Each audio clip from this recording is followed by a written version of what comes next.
Good morning. It's Monday, and it's time for relaxing painting with Dice and Dungeons.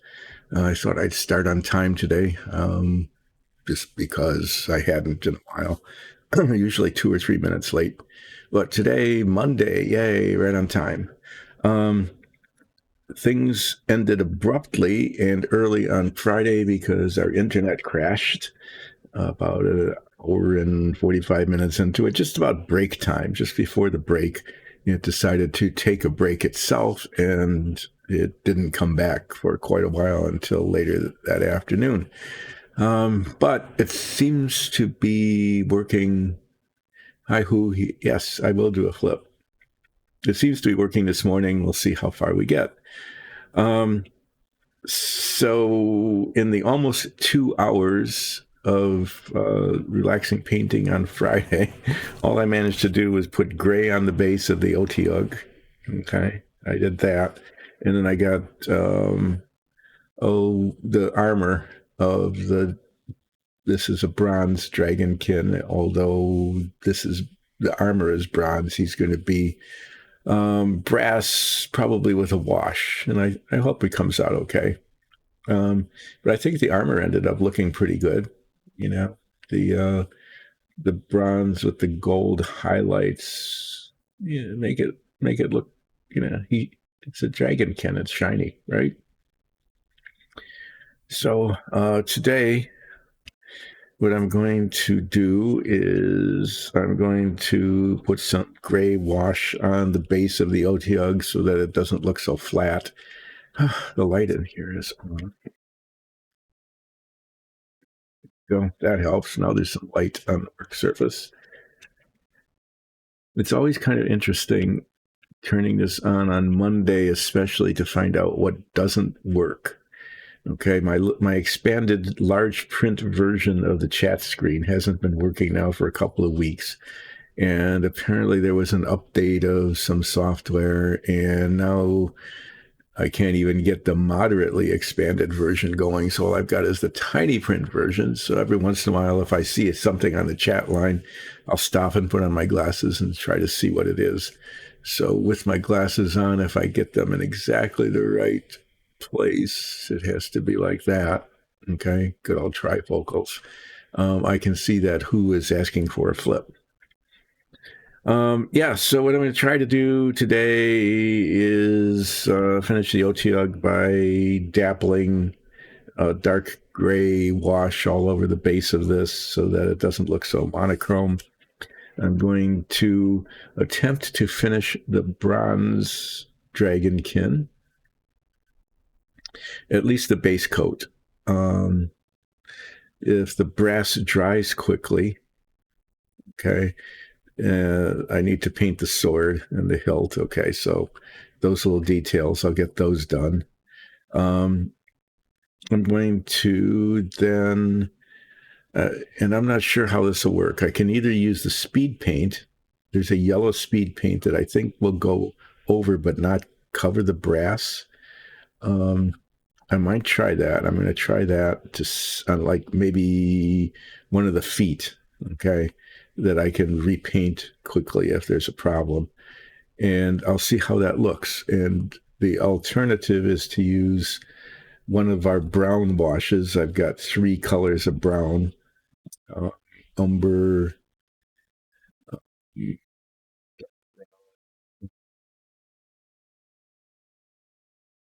That I most want to use. Yeah, here it is. This smoky ink, which has kind of some reddish in it.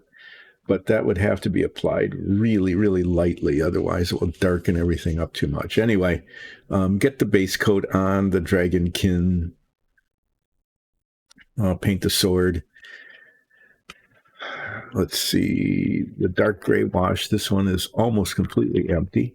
So another thing you get to watch me do is attempt to get the little mixing ball out of the old one, by pulling it out and spreading wash all over the place and letting it splash.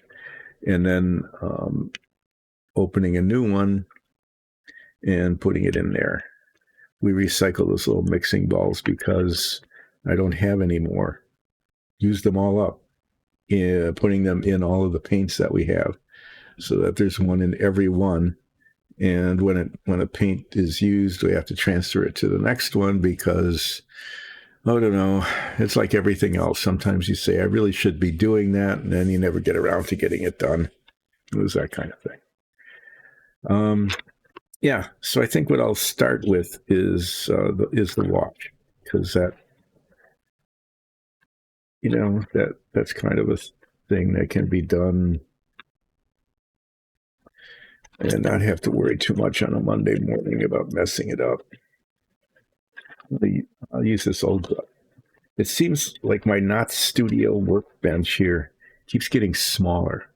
Like stuff, I cleaned up this whole workbench 2 weeks ago, and there's a huge amount of space over to my right, but this just keeps feeling like it's closing in. Well, there's one simple solution. Yeah, I'm going to do that since I'm thinking of a simple solution to a problem. Is I don't need this mouse except when I get things started.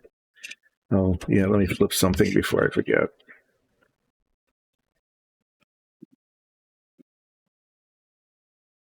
I'm going to flip a nitrile glove.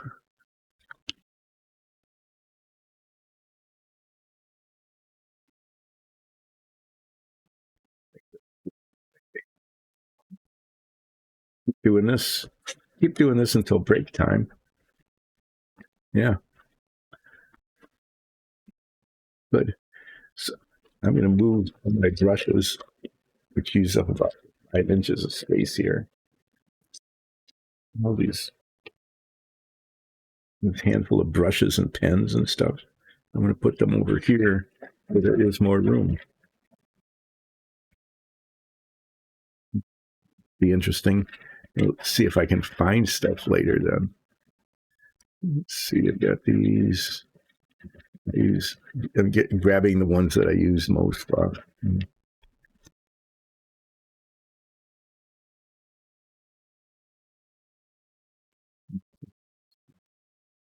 This is good. This is a good waste of time.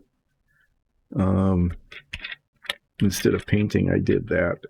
That actually helps quite a lot. There's room over to my left now where I can put some paints and the washing tissue. Yeah, there's nothing here. What I have is a new bottle of gray wash and an old bottle of gray wash. I'm going to see if there's anything left in the old one. And if there is, not even to bother. Well, yeah, let's stir it up. Let's stir up what isn't there. See if there's enough in here. And even get this on the screen. This is still in the way, Who? Look at that. I want to see if there's still enough in here at all to finish the OTUG base. There is. There's plenty. Actually, there's plenty in here. I shouldn't switch bottles yet. So all I'm going to be doing is I want this to look kind of mottled anyway. I want it to look uneven. So I'm going to take this and just kind of splash it around. Even better rather than holding it in my hand and making a mess of it. I'm going to put it on the stand. There we go.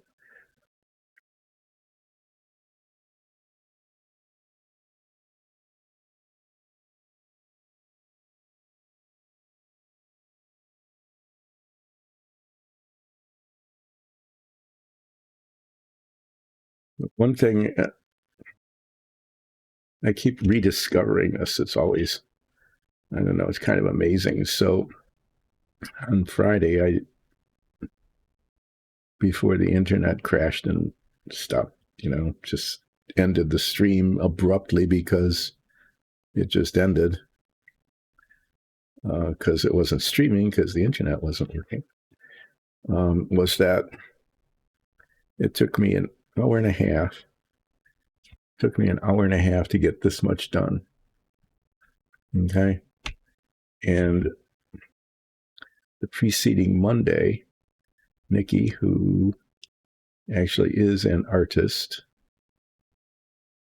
did an entire, we're not really sure, a hill giant, a troll, some sort of large hulking creature. Did the whole thing, from base coat to detailing. Did an amazing job with detailing and shading and things. Did all of that in about the amount of time it took me to do that. So one thing you get on this stream is you get a lot of things getting done very slowly.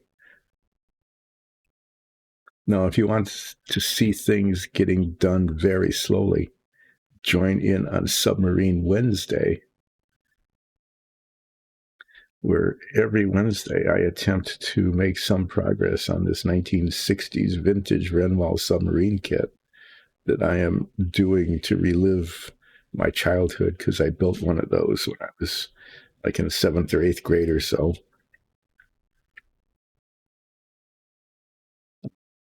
You want to see excruciatingly slow progress on a fairly complicated kit, be sure to join in on Submarine Wednesdays.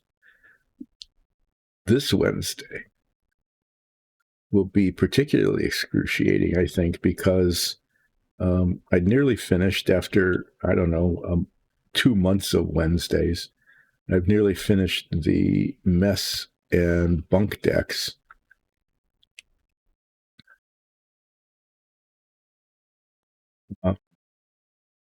Running into a significant problem, though, in that the pieces don't fit into the hull of the submarine. And so there's one bulkhead that just will not fit. Now, let me push this button and see what happens. I got a warning sign. Okay, well, there's now 2 things that aren't working today.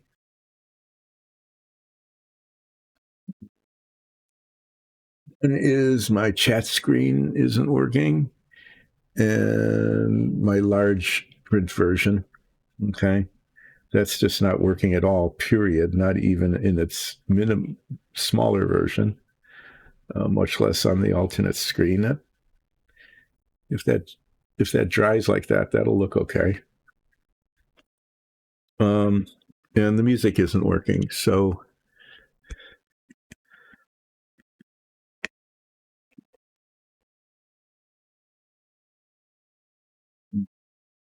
yeah, I'm not sure what's wrong.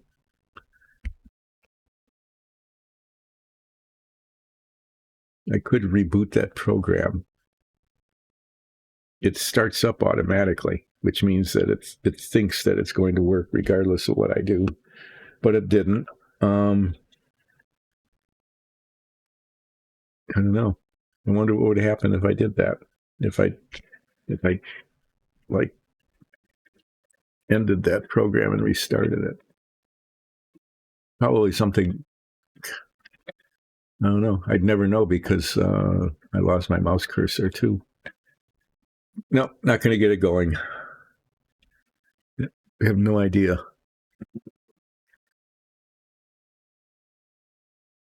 No, there it is. Wow, that was weird. Let's see. Should I do that? Should I try? Sure, why not? There we go.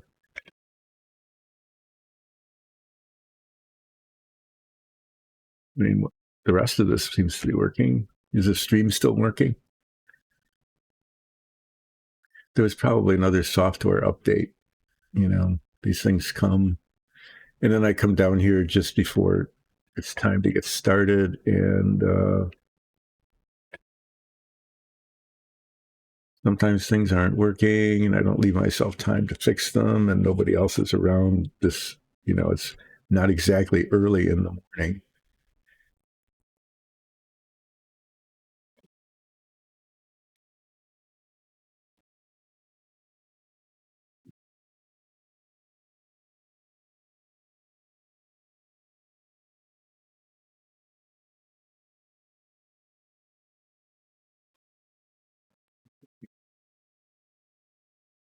least that,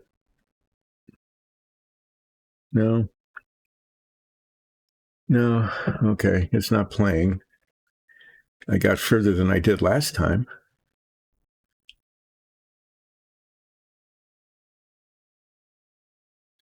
One thing I can do, there's one member of the family that when something's not working like this, they just keep pushing buttons.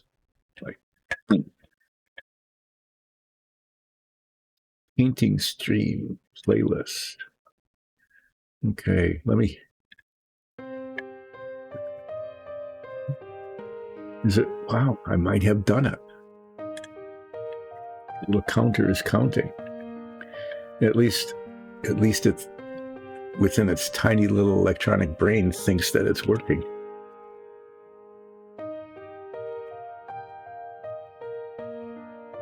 If so, that would be a first. That would be worthy of.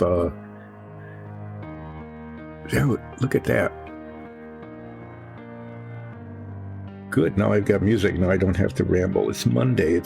Monday is a difficult day to ramble on. Here, this is what I'm working on next. Since the Otyugh base is now done, and it looks like it's trying to be adequately modeled. MOTTLED, not modeled, but modeled. But that's pretty good. I actually got something to work this morning. Huh.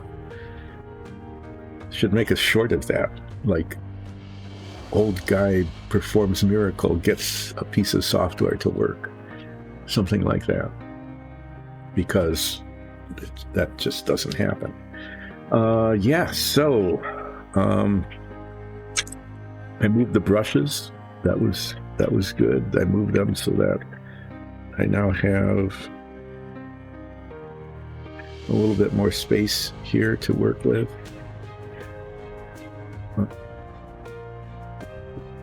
Thing to the left a little bit, but then I'd be in the light.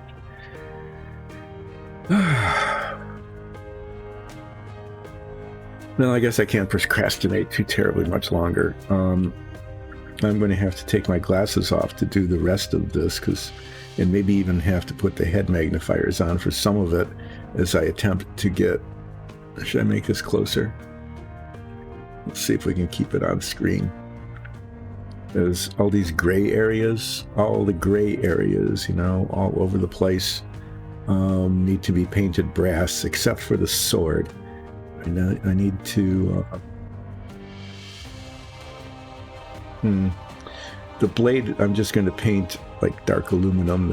It's not going to be a brass or a bronze sword. That would be silly. But I think the hilt, I'm going to paint to match the armor. Use bronze and gold on it. Yeah, I'm going to do a bronze pommel and guard and a gold.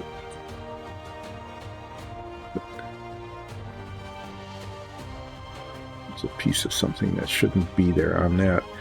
And this is one of those really fragile kind of spots. Okay, you can see the little spot there, right?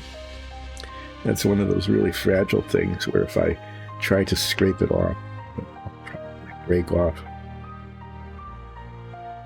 off the entire hilt.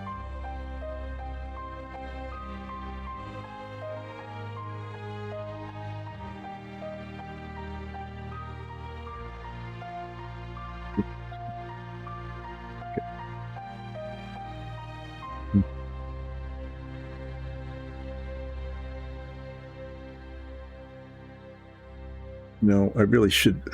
The needle files aren't here. They're way. No, they're not that far away. Okay. I'm going to waste a little bit of time and fix that. Okay, so I'll be right back.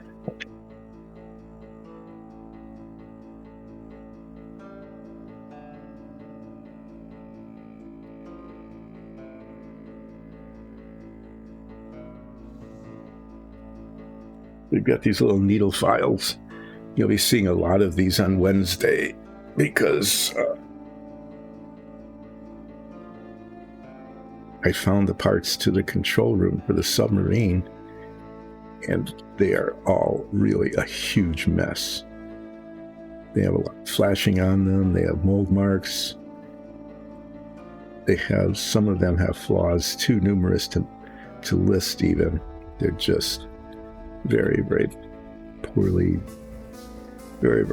done.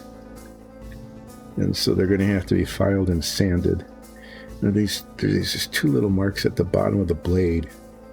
Is this on any of the others, or is that I think those are supposed to not be there either. Since I've got this out and I haven't broken anything yet, see if I can file those off.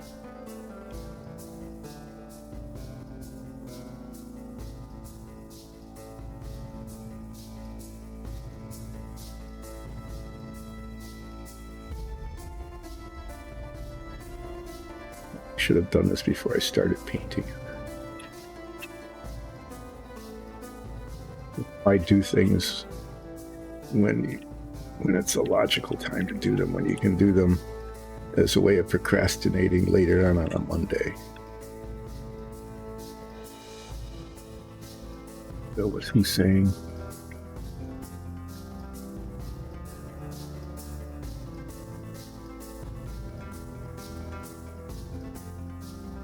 You have a shed to build.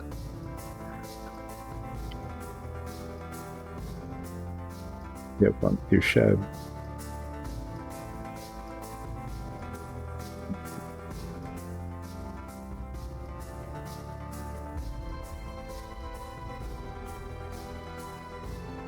So whose Monday is shed day?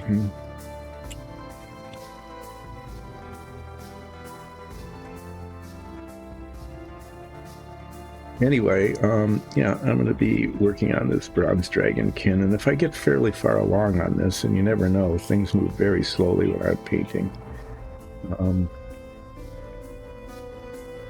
I might start on the blue.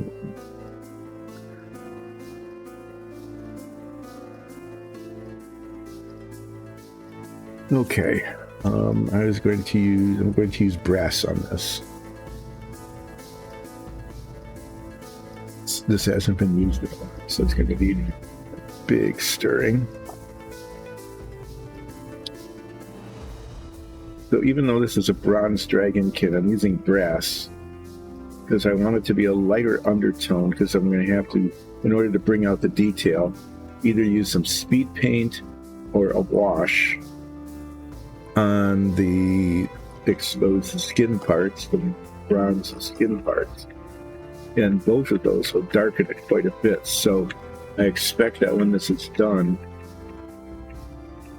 the parts that are gray now will not be shiny, will be sort of shiny, they'll be somewhat metallic. Because it's just a translucent kind of coverage. But they'll actually be darker than the armor. And but we're really smart, which I am occasionally. Maybe I'll be today. You know, if I sort of knew what I was doing, I might even do a color chart and then take a look at how the different washes, I've got different brown washes and the speed paint, how they actually end up looking. So I'm going to reach over here. Pull out my high-tech color chart substrate. You know, I put some of the brass paint on here and test the different washes to see how they look.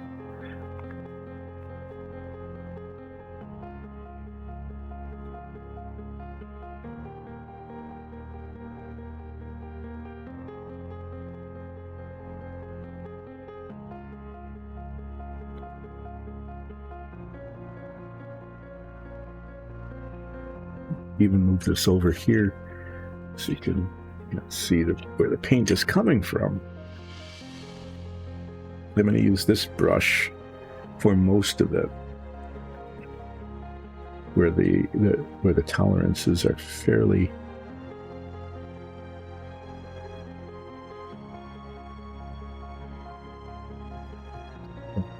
because there's fairly large areas like the toes here and so on.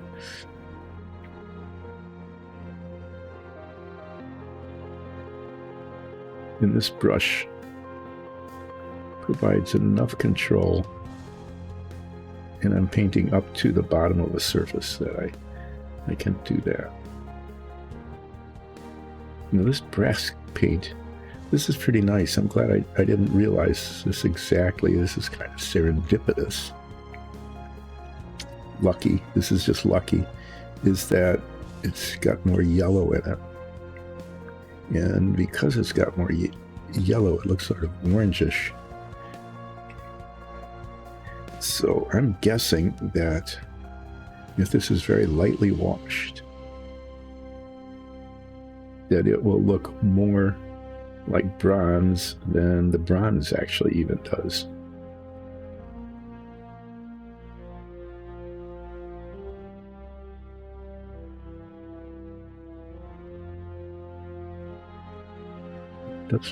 It does provide an adequate contrast to the bronze armor and the gold embellishment on it.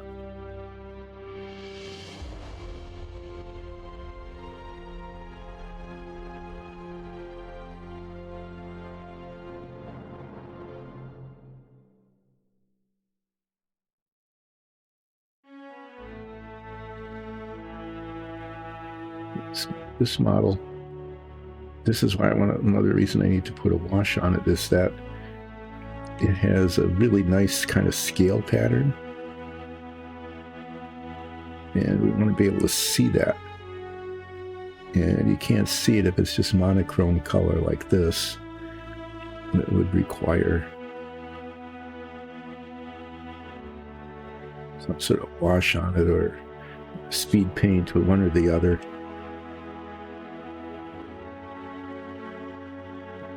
Two textures.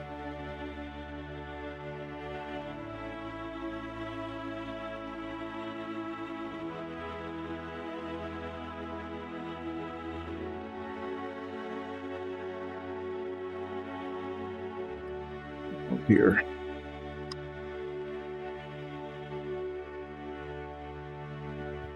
Before there's too little.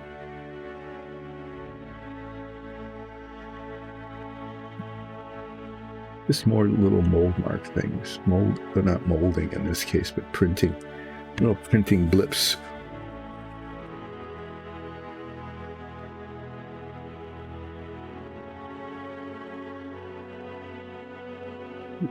Surface area to paint here. So this brush is working pretty well on these larger areas. I'm going to have to go to a much smaller brush and probably the head magnifiers to get like on the knees here and up around the shoulders and stuff.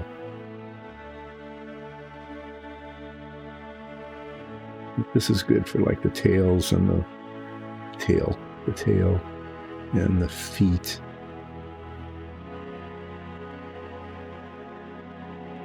At least it's moving along quickly enough so that I'm giving the impression, at least, of getting some painting done. And relaxing painting with Dice and Dungeons. As a warning, when we come to Submarine Wednesday, there will be relatively little painting done, because I'm going to be trying to prep by doing a whole lot of sanding and filing, trying to get the pieces of the control deck to look like they're supposed to look and actually come close to fitting together. And between now and then, what I would like to do, I'm not sure if I'll get around to it or not, but I can kind of like plan, speculate about maybe doing that, is that one bulkhead that is critical to have the mess deck and bunk deck fit into the hull. I mean, it's absolutely essential that that little bulkhead fit well. Otherwise, none of those, including the control deck, which is on top of the mess hall deck. If I can't get that to fit, then none of that will fit, and that would be quite a problem. So I'm going to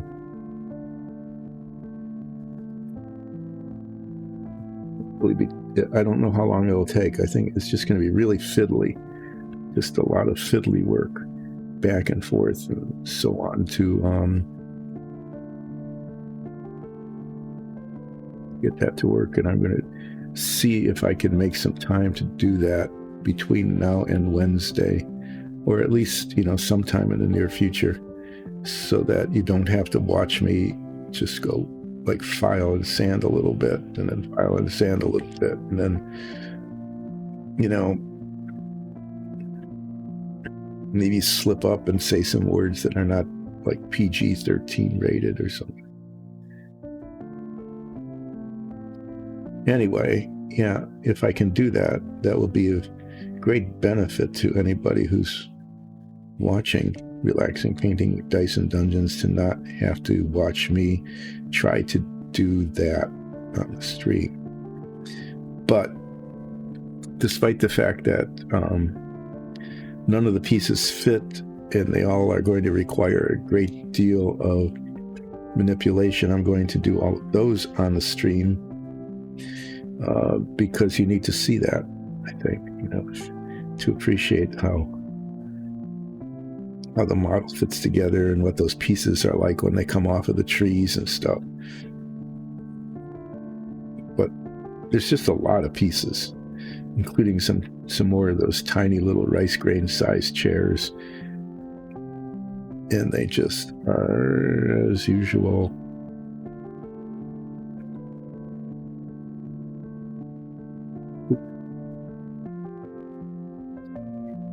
deal with manipulation. Okay, this is about as far as I can get using this brush. I'm going to have to pull out this and I'll just do a little bit more here. In order to finish this off, I'm going to have to pull out the tiny brush because it's just,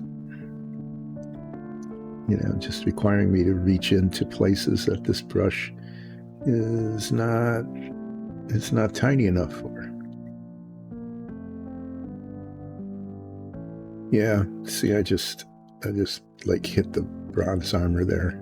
I'm gonna have to try to remember to touch that up.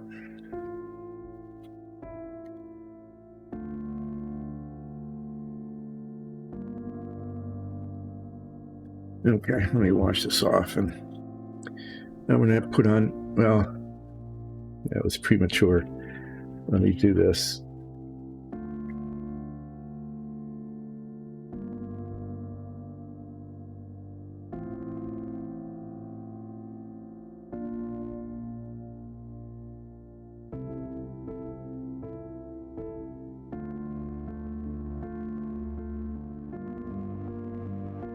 Painting a swatch of this paint so that I can test different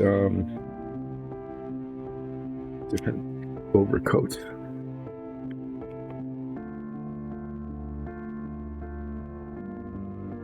As usual, this brush likes to hold on to a lot of paint, which makes it, nice for painting, because if it holds paint, it spreads the paint, but not always easiest to clean.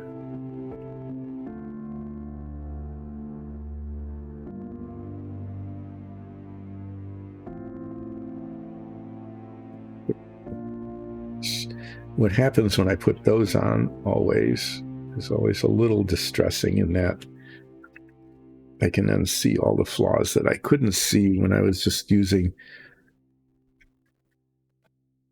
non-magnified viewing. But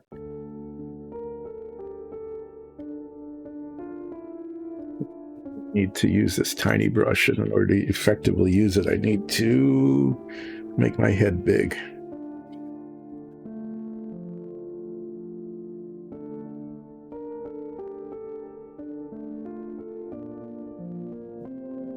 Amazing. There's a spot, big spot there that didn't get painted, the inside of one of these toes. Like I said, everything was looking pretty good with, the other brush, but put this on, and the things that don't look good become really obvious.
See, I got just from the edges of the brush.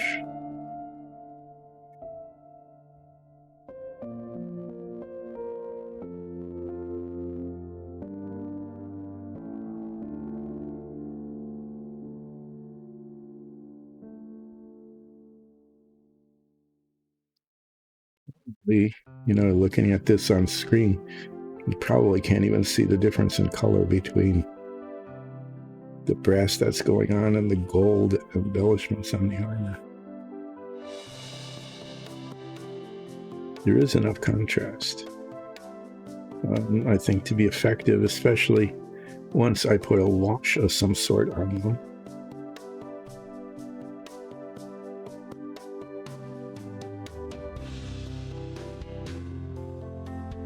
These colors are very close to each other.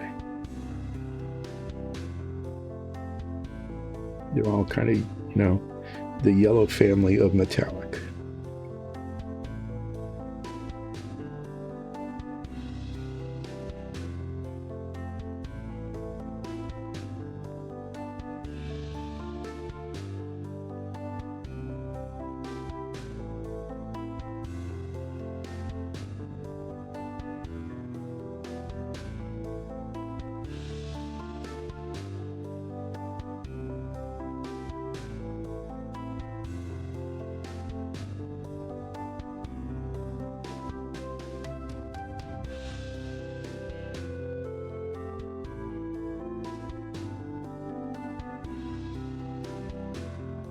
Good thing the music's playing. This is one of those things where when I'm doing little detail work like this, I tend to be quieter because I actually have to really pay attention to what I'm doing. Otherwise it gets even more out of control than... Oh my, that's going to show the side of the tail there.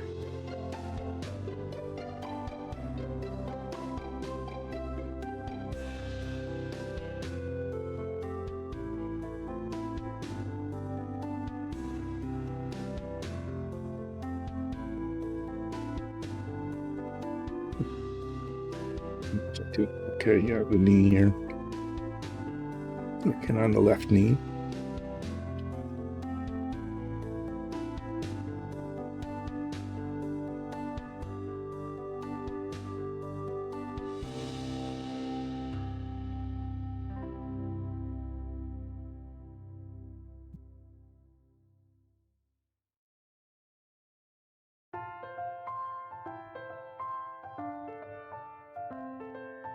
the whole section of armor.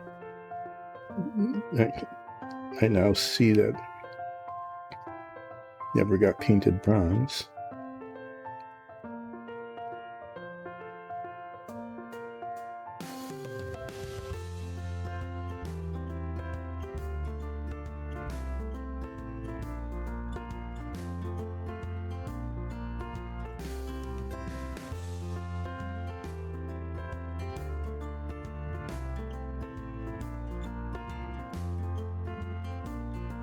It's kind of a nice, I like this color, this brass color. I wonder how it will look once I put a wash of some sort on it. Really kind of curious about how I'm going to pull that off. No doubt with great difficulty.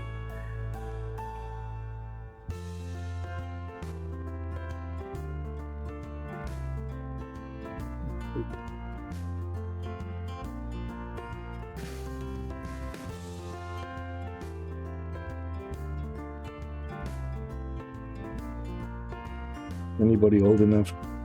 Anybody remember elephant jokes? That was a thing for a while.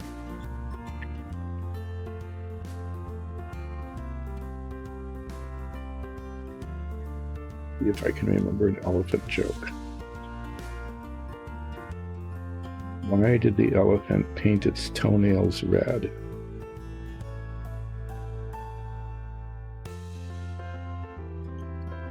That it could hide in cherry trees. How do elephants get into cherry trees?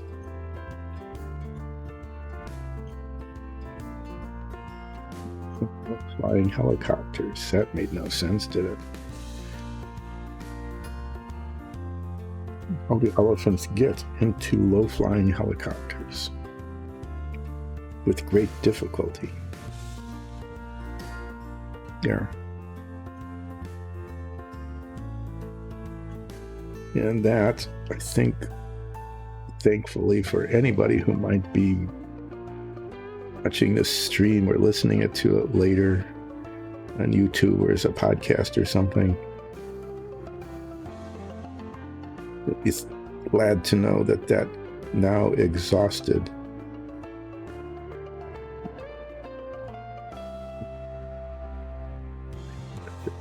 and we have no more.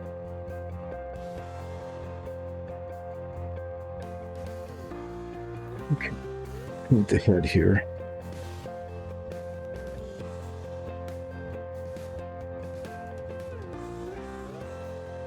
This is not going to be a hyper detailed or shaded model. I don't do that. I don't do that because I can't. If Nicole were doing this dragonkin head, I mean, the horns would be, those horns should probably be some sort of contrasting color up here, I'm going to paint them the base color anyway, and then I'll deal with that later.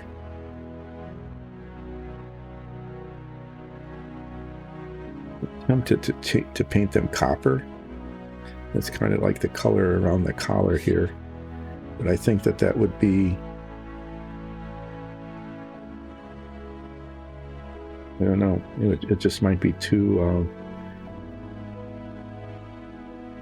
contrasty. I mean, too much out of the palette of the rest of this. I don't know. I could highlight them in copper. I could try to do like a little dry brushing on them.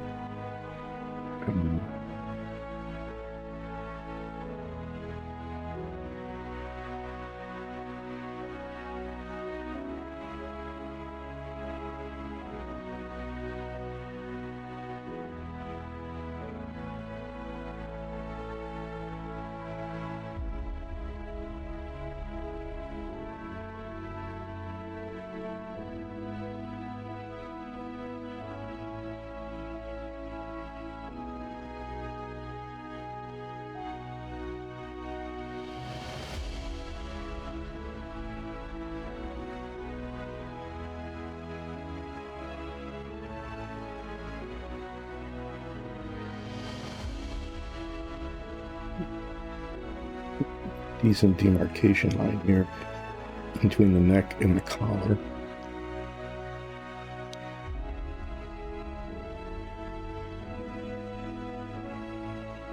Although these minifigs have a lot of fine detail on them, the reality is that the detail on parts of, not all of, but just certain parts of the submarine are even tinier. I mean, really little bitty things, some of which I successfully did. Like I got the red lining on the white appliances in the galley of the mess hall. And although it wasn't perfect, it looks pretty 1960-ish.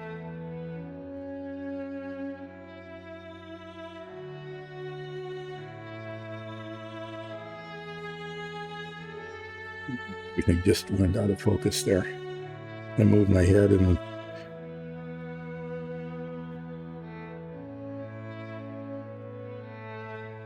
nothing was where it looked like it was before.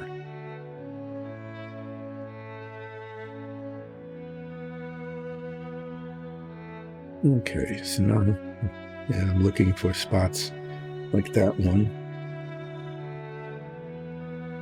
Isn't any paint? There needs to be.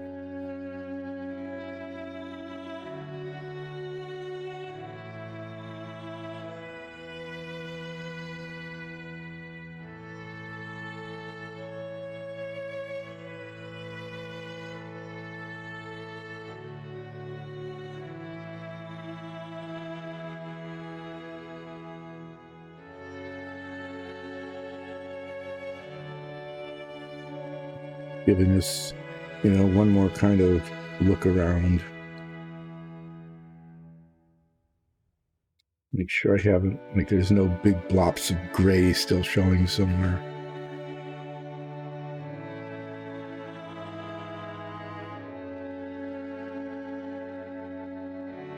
And then I'm going to paint the bits of the sword, the bronze and the gold. I'm just going to keep the same color theme going, and I need to do some touch-up on the bags, this gray bag, and try to make more symmetric these two highlights, the buckles on the black ones.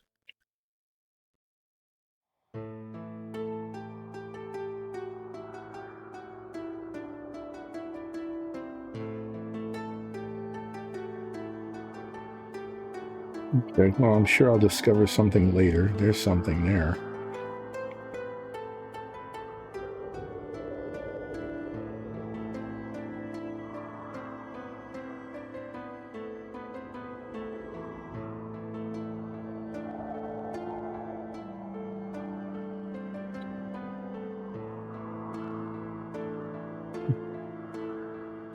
I have paint on it because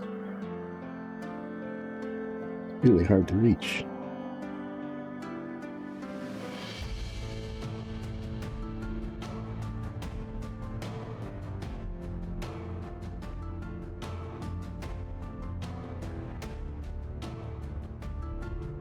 Okay. Clean it. Take this off.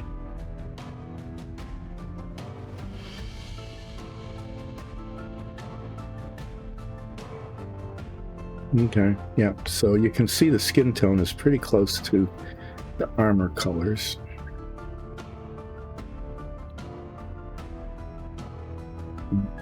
I'll let that dry as I'm letting my swatch dry, and I'm going to do little bits of touch-up. You don't have to put this back on again to do that.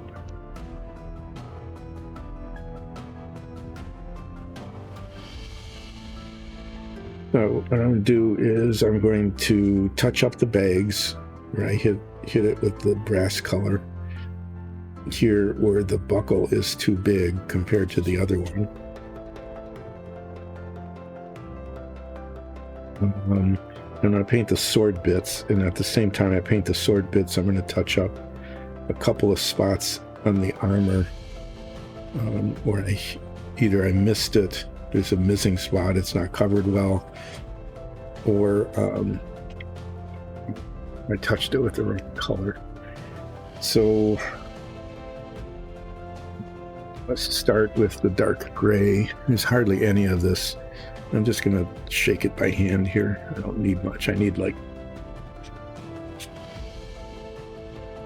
next to nothing. I'm curious. This one I think dried out. Yep, there it is. There's the little mixing bowl down there. I'm going to move that to this jar. We're open. Remember I said, you know, when you move it, when you use up one,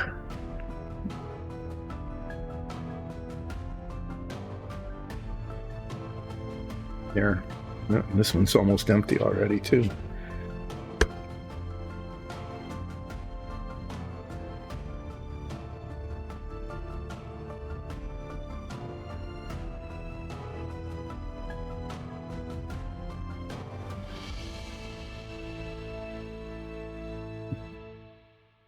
It had quite a buildup of paint on the rim.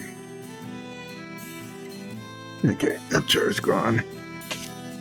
Like I said, I need the tiniest little bits of this paint, because I just need to touch up the spots where the brass paint and brush hit it. They need to be unbrassed.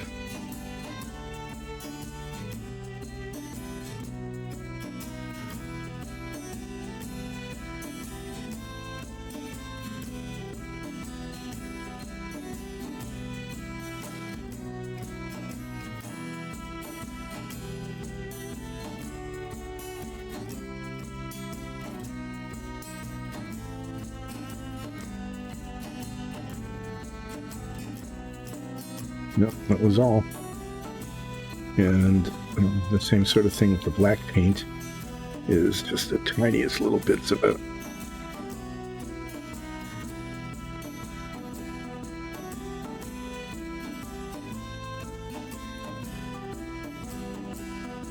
Just not even bother with the vortex thing, just to get like invisibly small dot of it.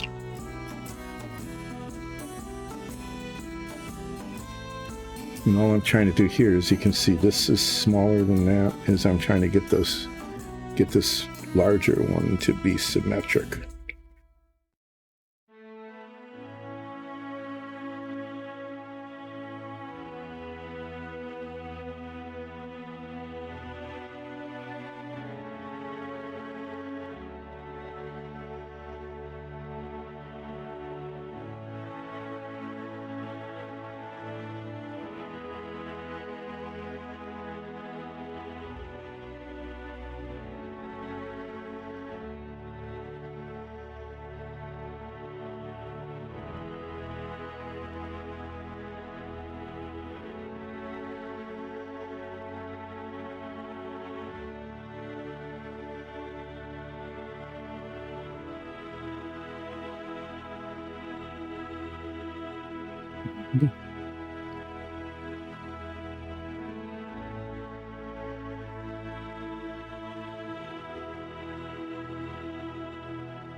Looks like is that there isn't enough paint, so it's not getting on the brush,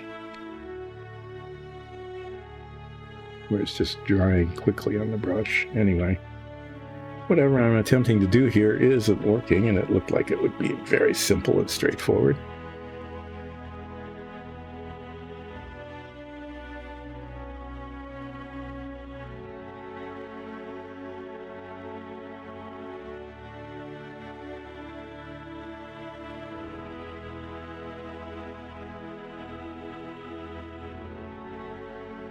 Painting goes so much better when there's actually paint on the brush.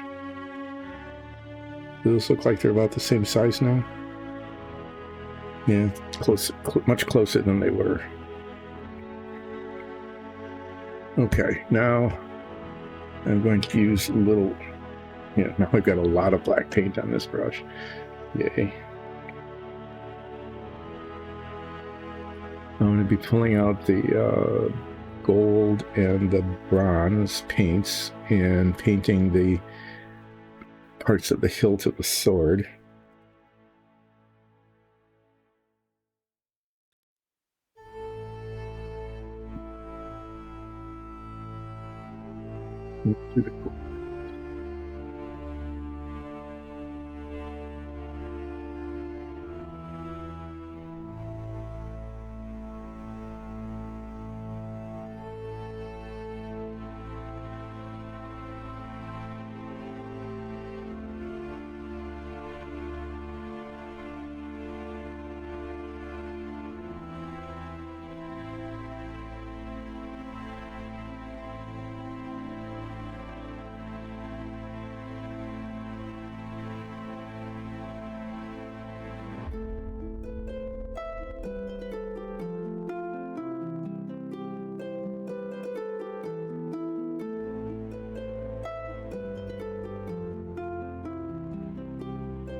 I'm going to paint the guard and the pommel bronze.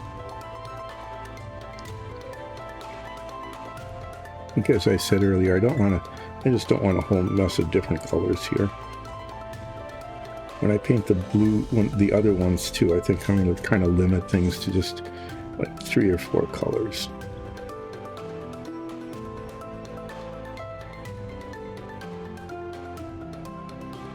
A little bit of like an embellishment on the hilt there. I think if I can, I'll try to get a little bronze stripe on that. And there's these little flares here.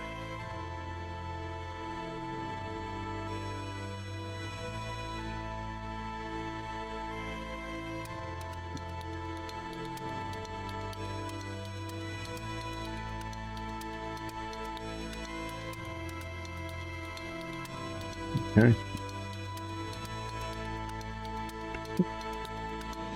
Just a little bit.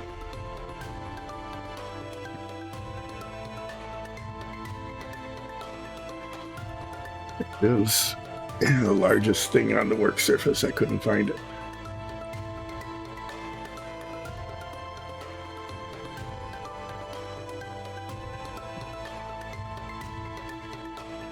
Let's see. Bronze, this color.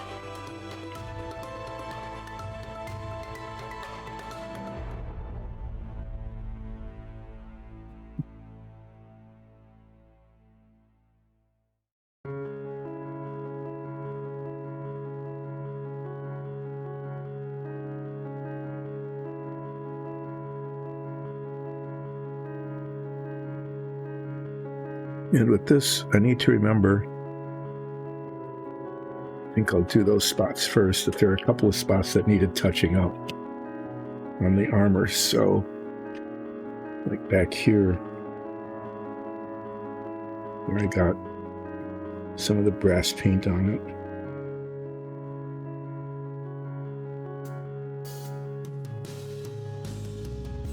And then there was a spot up here on the shoulder where, when I was filing that flaw, I pulled some of the paint off. I don't think there's any too many other spots.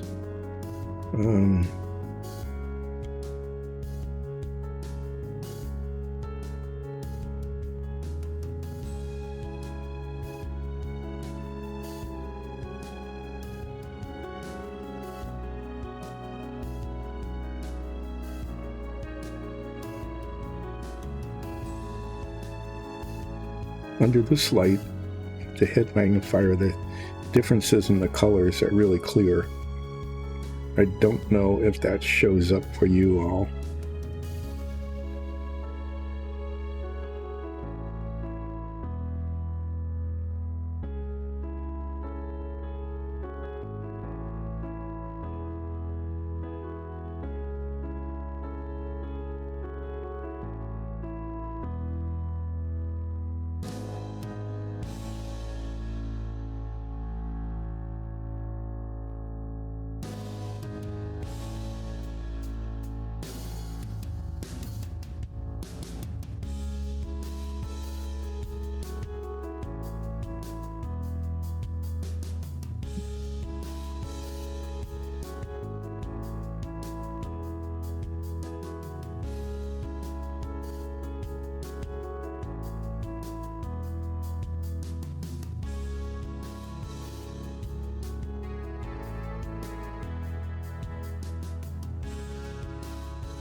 There's these little raised things here that just need to be painted bronze, just so that you can actually see them against the gold. It worked okay. And then the handle part, the guard.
Every once in a while I look up to see if I'm staying on screen, because that's a frequent issue. I'm kind of moving things around so I can see them, instead I'll wander off screen. And I'll be talking about painting something or not. I won't be talking, and it'll look like I'm painting, maybe, kind of, maybe that's what I'm doing, I'm not really sure. That kind of thing can happen.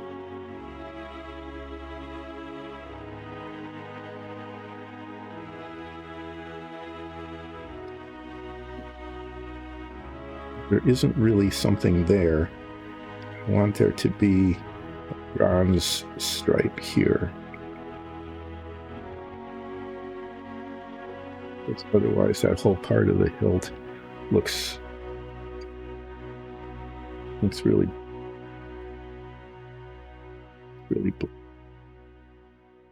just a little bit.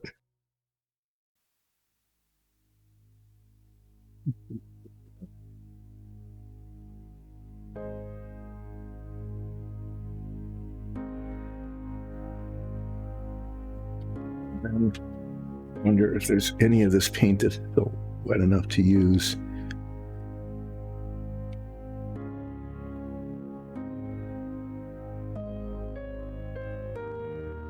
finger didn't get painted earlier. Yeah, okay. So what have I got left here? I've got the blade of the sword. That probably should be done. I have to use the little brush for parts of this. And then I can pull out that bigger angled brush that I was using before and finish the blade. Because it's a nice long one, but all of this little bits here. And then I need to do something with the dragon's skin to bring out the scale pattern and maybe darken it a little bit. So I'm going to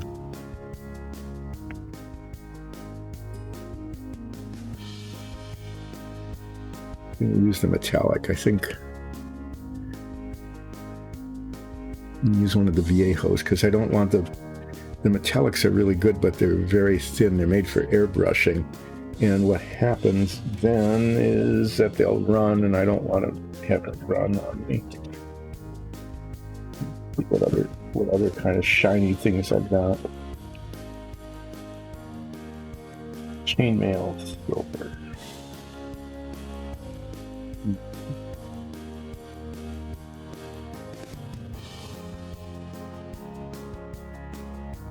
Chainmail silver would actually look good if I can find it.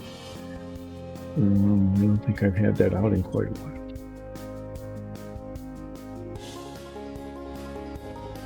There it is. I'm going to give this a big stirring because it's been sitting for a long time.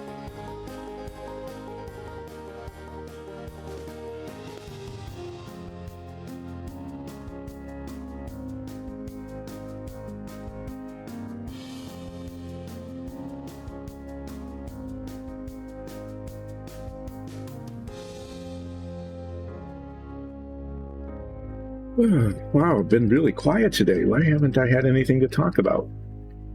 I don't know. Maybe because it's Monday. Maybe because it's Monday and I just can't think of anything to fill the time with other than the music, which fortunately is playing.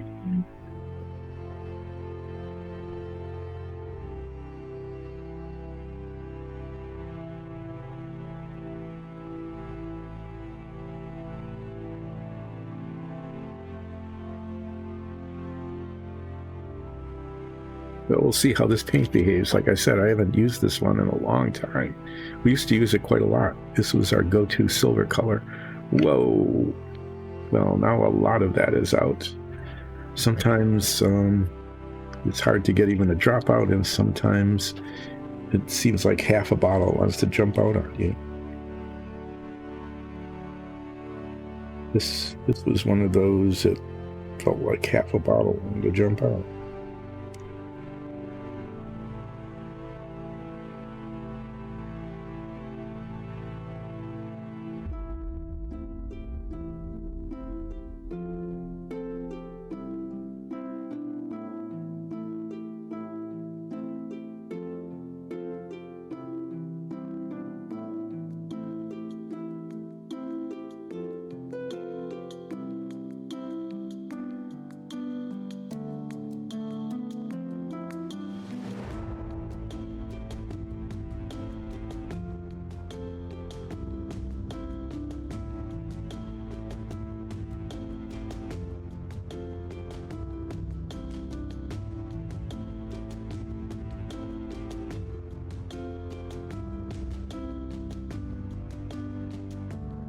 Too bad I don't have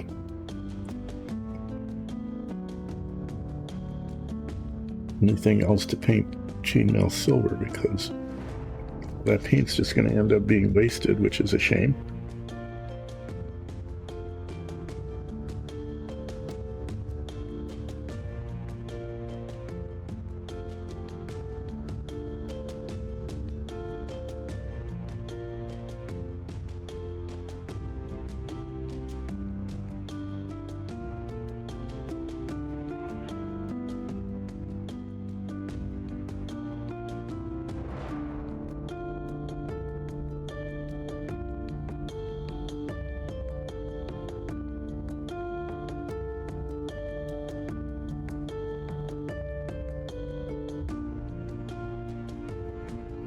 testing Monday morning. That's understandable.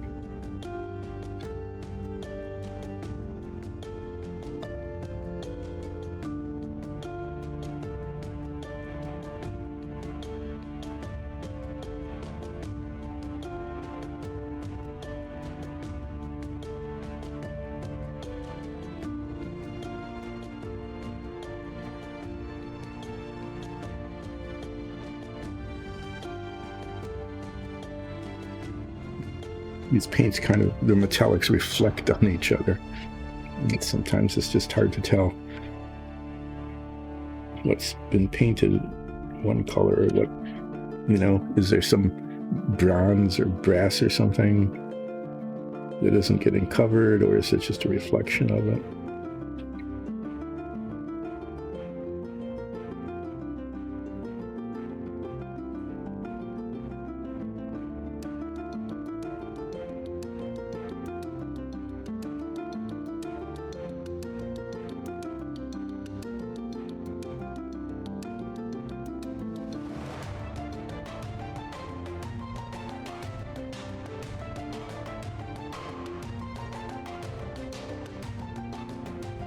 Messing up his brush for just this little bit, but why not?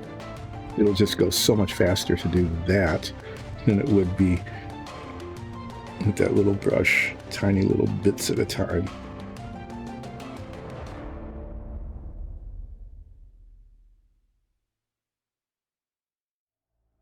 Yeah, that's almost as fast as Nicole would have painted it.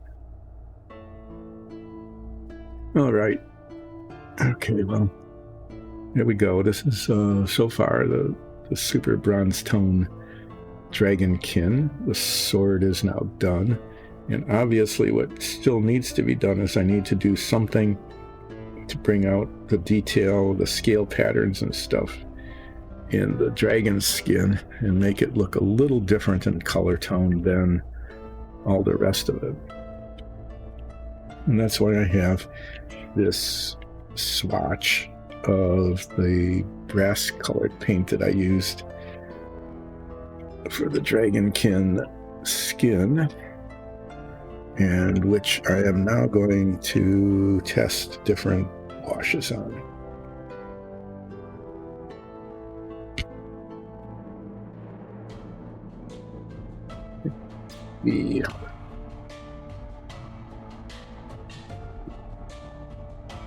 What I've got is this smoky ink, which has a really nice deep tone to it. We use it for our wood when we put it on a light kind of brown color. It just makes it look like dark oak or mahogany. It's really pretty. And then we've got umber. I like this better than, well, actually there's brown too. I could use all three of these, plus some speed paints here.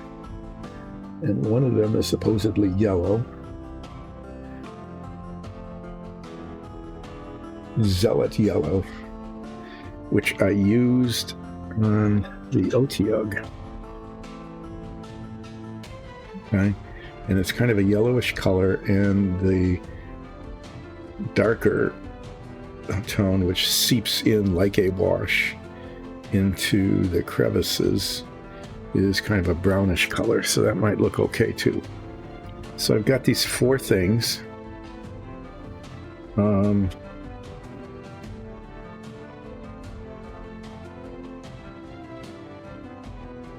going to label.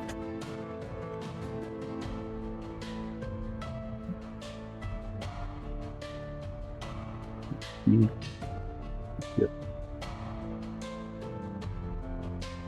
And I put I'm just going to see what happens, right? And I'm going to use this fairly large soft brush for them, and they all need to be well stirred.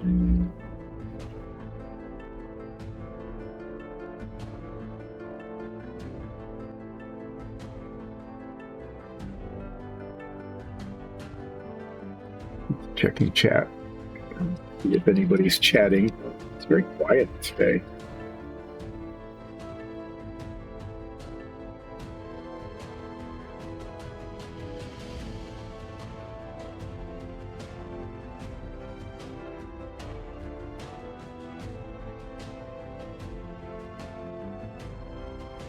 What I'm afraid of is that none of these are really going to work.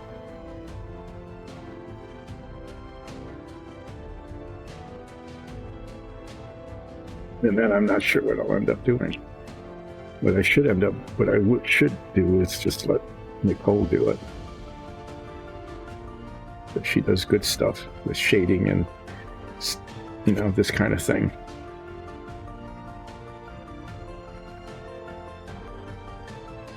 Okay, this is brown, and I don't want very much of it.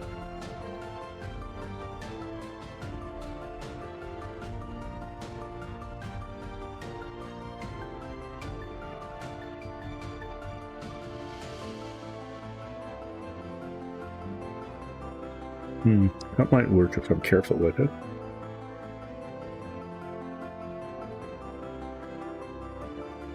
This is umber.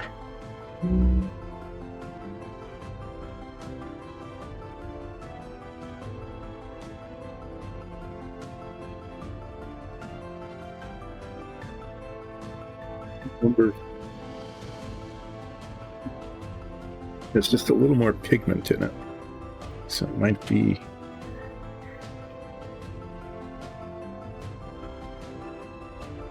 It might be a little too dark, I'm not sure.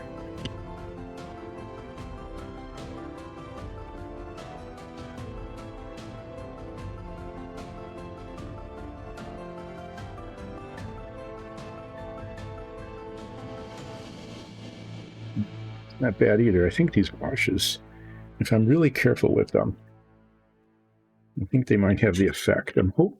This one might be really pretty. We'll see how it works.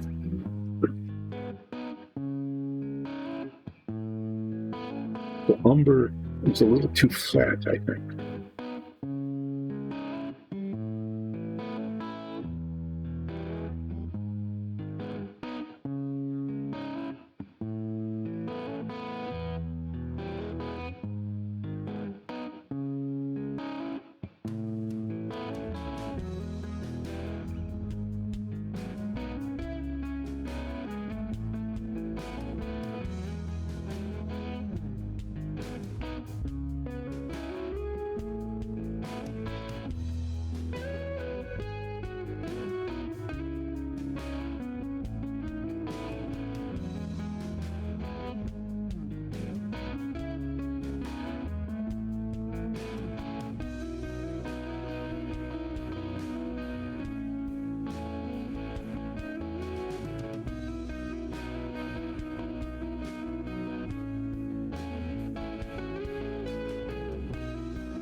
Yeah, the smoky is, I don't know. It's like there's too much pigment in it.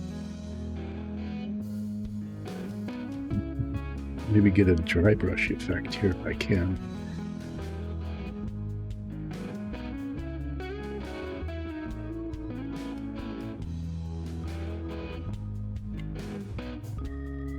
Too bad. I was kind of hoping that the smoky would give it a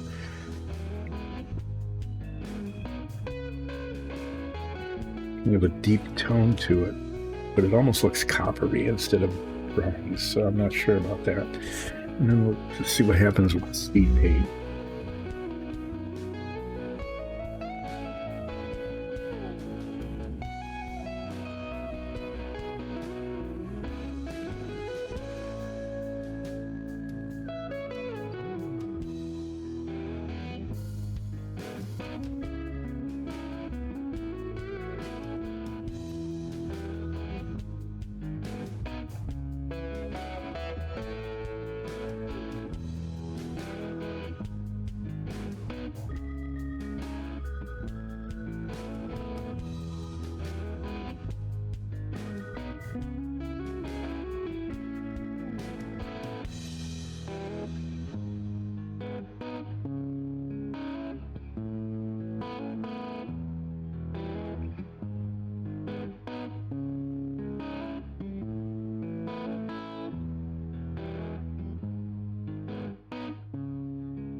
put it on a foot.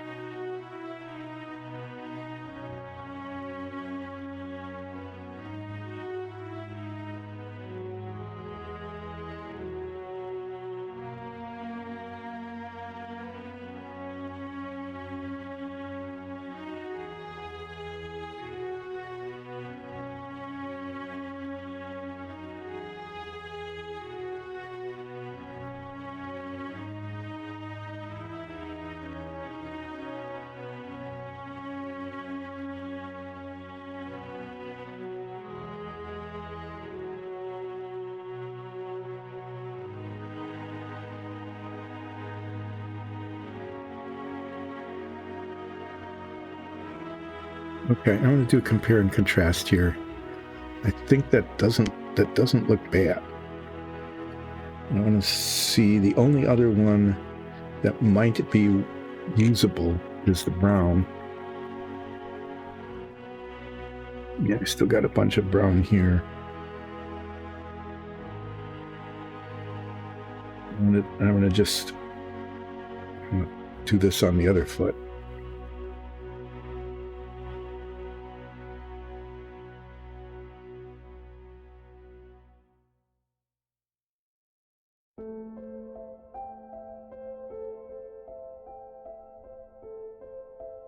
So, assuming that speed paint eventually dries,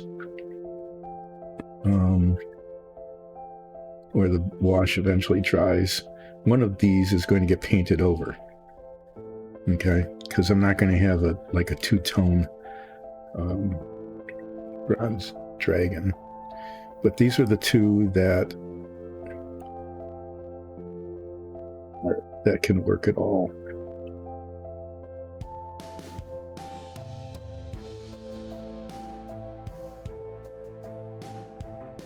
I'm going to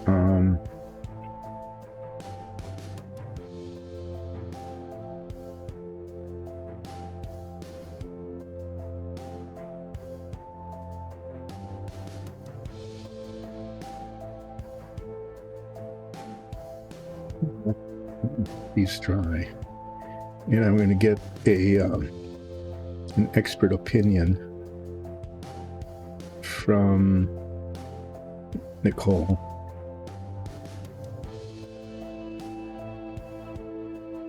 About which of the two are going to be used. So it's going to be one of those two. And then one of these feet gets repainted in a while. So it's between these two. These two are the winners. These two are the losers. There. And then I'll have to paint the toe claws something. I'm not sure what I'll do.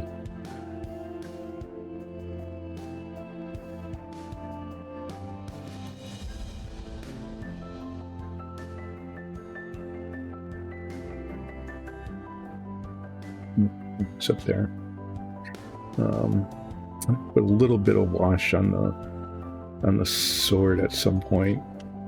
What I might do is I might take a little bit of gray wash and go right down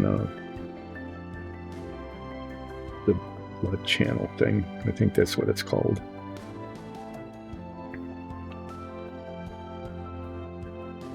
Okay, I'm going to let that set. And now what I'm going to do is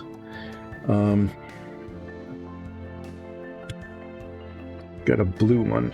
Okay, and I pulled out these colors earlier, and I'm not sure how they're going to work now.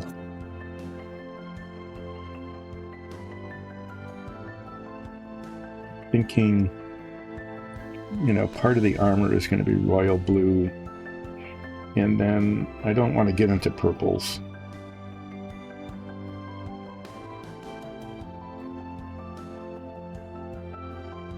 Dark.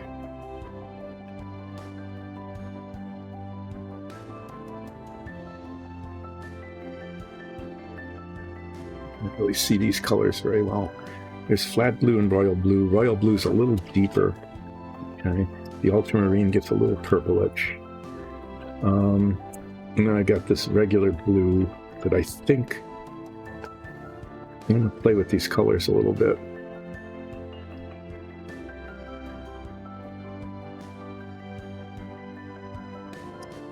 But in terms of the skin color, I'm at a loss with that, so I'm going to try.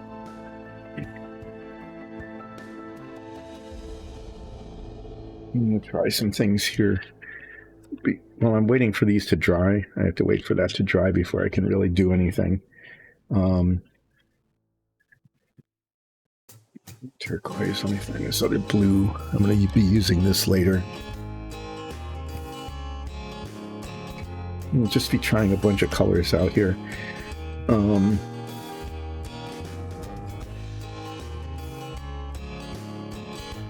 This is the armor, like two-tone armor, just like this.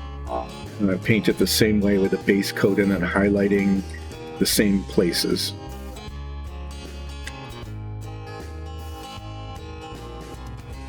You know, all around the edges and stuff. And what I want to see is if I paint a chunk of this color, this is the royal blue.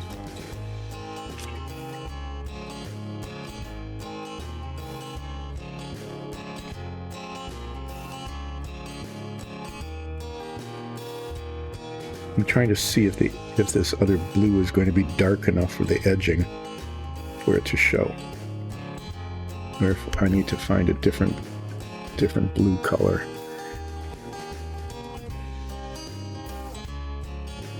There's a fair number of them I can work with.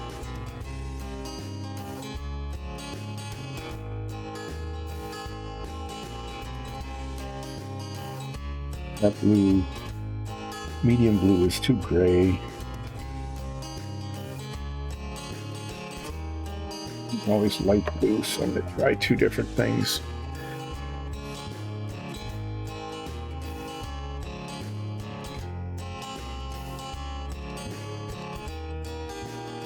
This is an important color for the submarine, the light blue. This is the color of the inside of the crew cabins.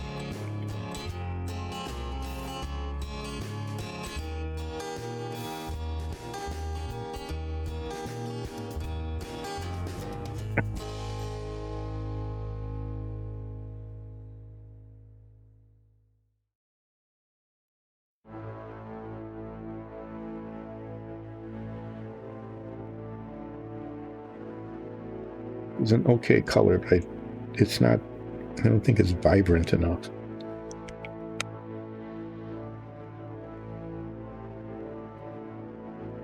And the really dark blue that I've got is almost too dark, I think. But I might try it anyway.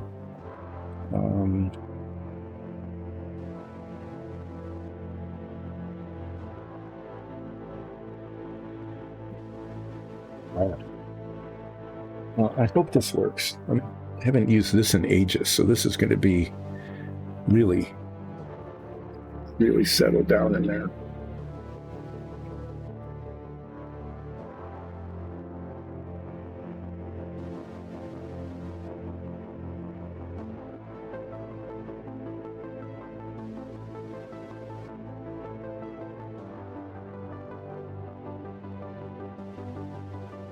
Yeah, that light blue is just not going to work. It's just, and it's great for the inside of a submarine, but it's not very good for it.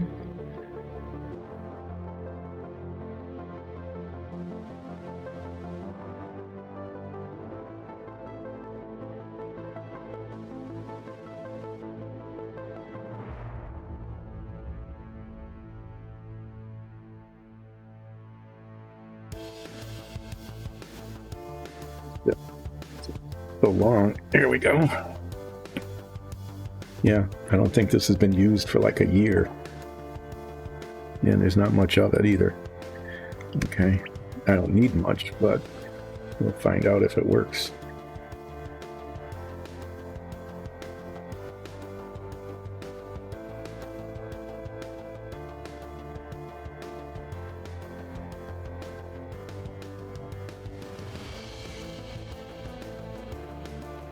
I need some thinning, I think.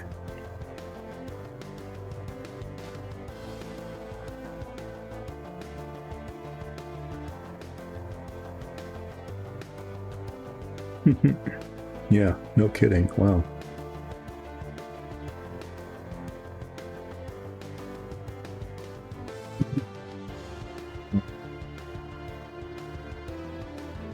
Get this out. I haven't used this in a bit.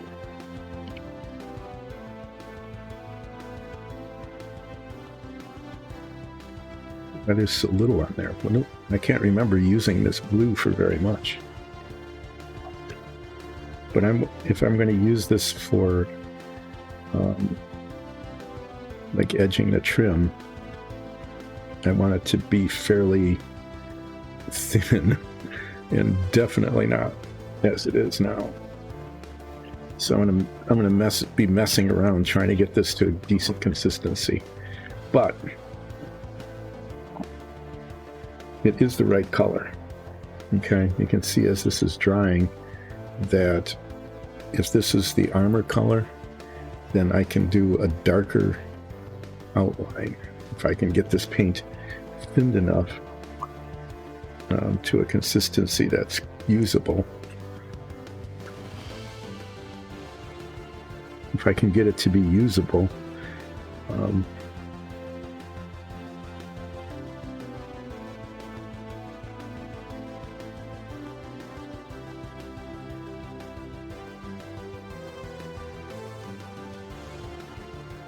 it isn't at the moment. It is the color I want, and it also is next time we reorder paints, this is one of the colors that I'm going to have to get, because for some reason it's been mostly used up. Weird. Like I said, I can't recall painting large areas of this blue, so I'm not quite sure how it got used. It must have been so long ago that I can't recall.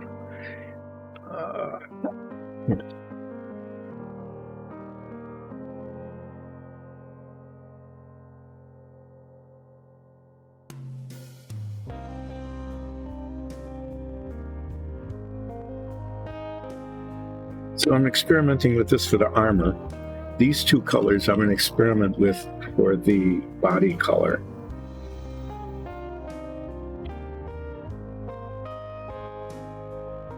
And in fact, I'm going to do those next, because then I'll come back and stir that up some more.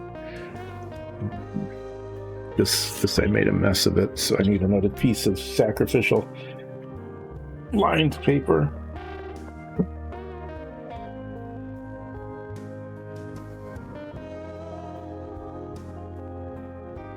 And then I'm going to paint some swaths of azure and turquoise, two very different colors that might give it cluttering.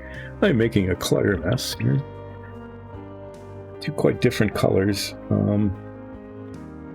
that might end up with two quite different looks, and we'll see which one looks better.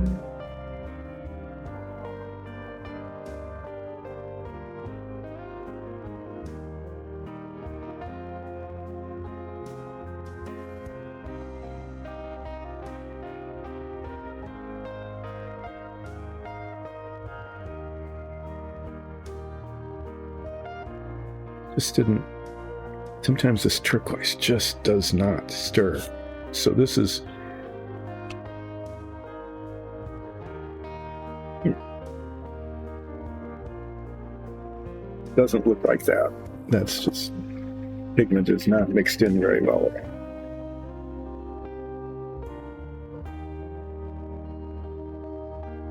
So this has to be tossed. But for the armor, this is good. The royal blue is a nice base color, and then that will be a good accent color.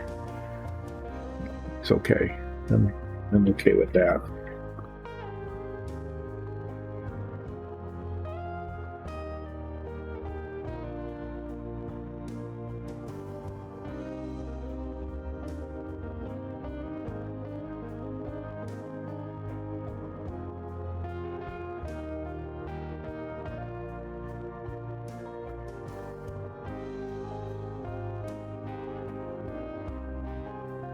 I get to listen to that buzz for a good long time.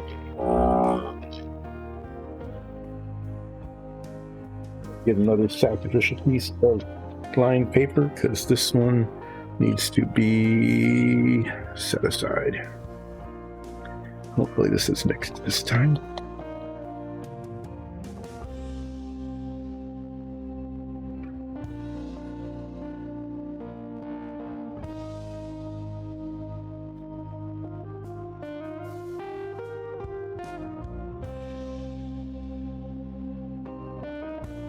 I really like this color.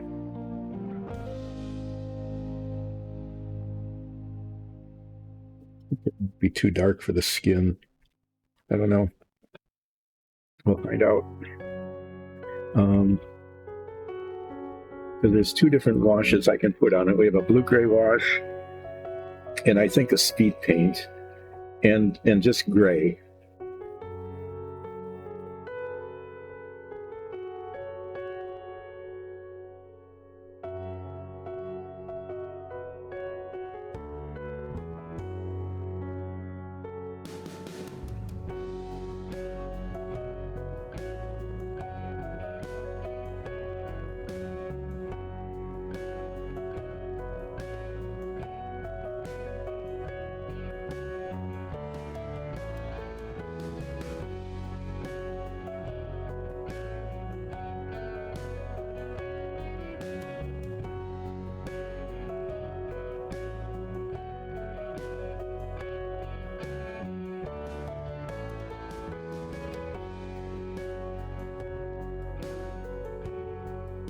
Turn this down.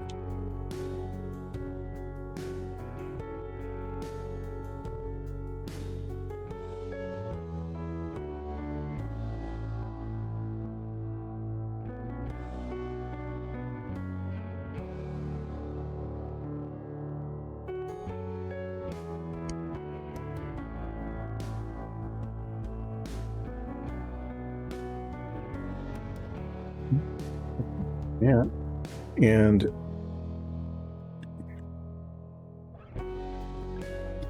it's doing it a bit. So what we've got to work with is this blue-gray wash. And it's just plain gray, which won't change the color very much, but might give some... I'm wondering if there's a blue... Yeah, we've got a blue speed paint, and give that a try too. That one might work out pretty well. So what I'll probably do is, like I did for these other guys, is I'll test them, okay, to see how they might look, and then I'll paint a foot.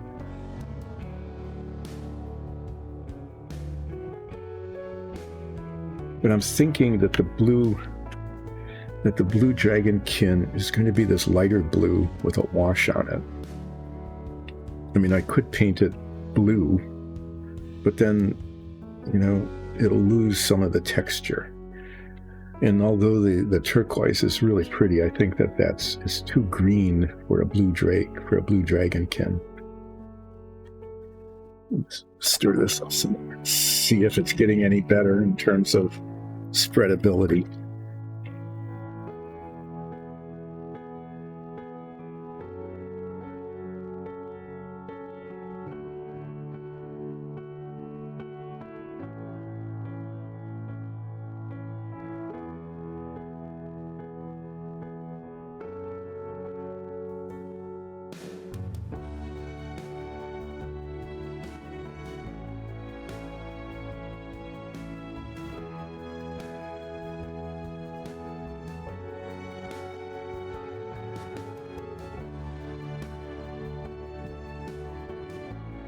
I need to test it with this bitty brush because that's the one I'm going to be using if I use it for highlighting.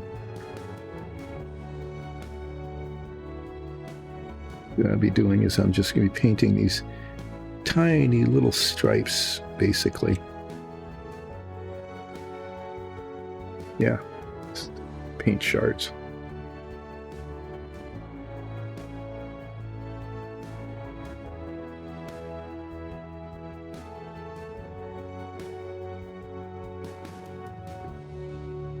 Seems to be working okay now. I think I got the thinner about right. You can see it there, and it's still blue, but it's darker, so it'll make a decent highlight. So I think that paint's going to be okay. If I can get it to open and close. Okay, I'm just going to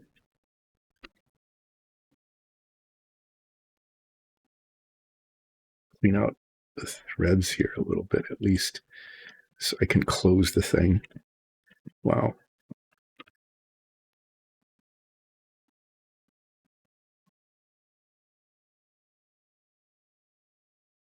I'm going to have to do some workbench cleaning after I scattered blue paint shards all over everything. But I'll do that like during break, which is coming up fairly soon. Yeah.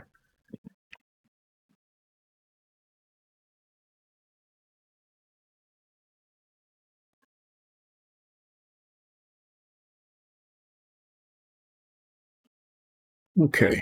Let me just try to cap this up enough so that it lasts until I'm done with the blue dragon.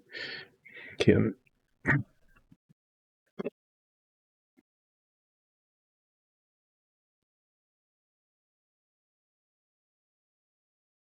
Yep, yep.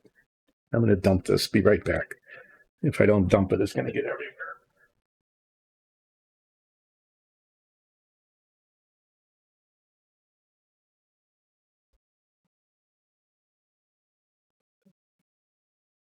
All right. So we're going to test these three things. This paint dried real nice and quickly. And when I go upstairs during break to get opinions about that or that, which of those two is going to be the color of the bronze dragon skin, I'm going to also get an opinion about which of these works best for the skin of the blue one.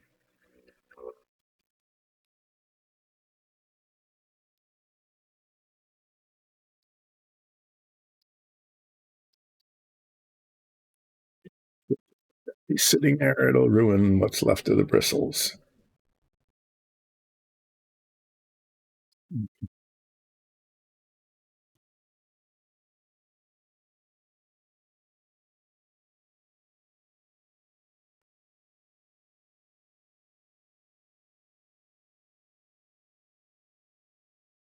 I'm just going to go from left to right, lightest to darkest. Not intentionally that direction, but it works that way. This is just a little bit of gray.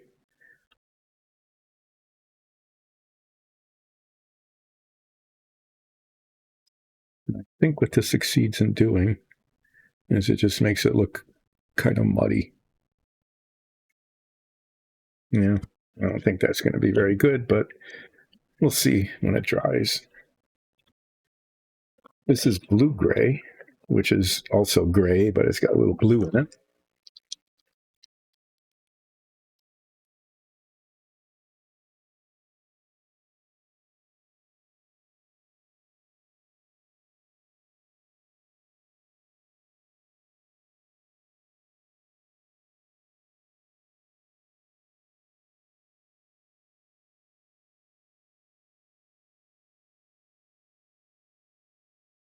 Sometimes that helps. Sometimes it doesn't.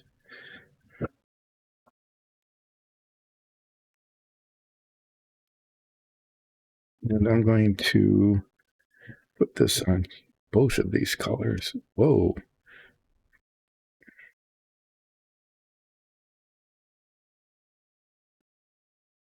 That looks really pukey on the turquoise.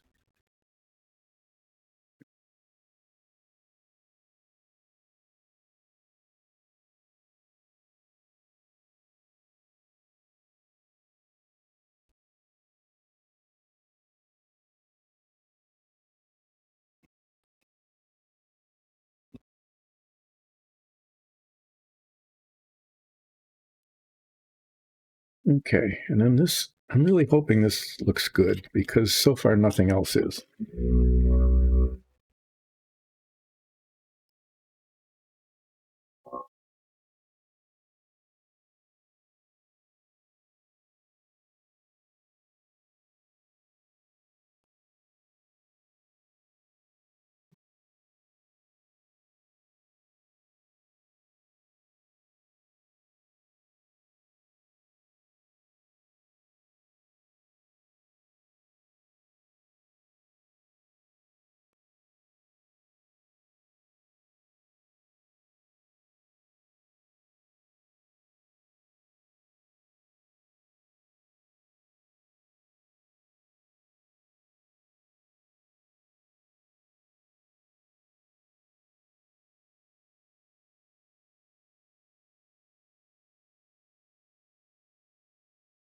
Just giving it a good mix. We've not used this before.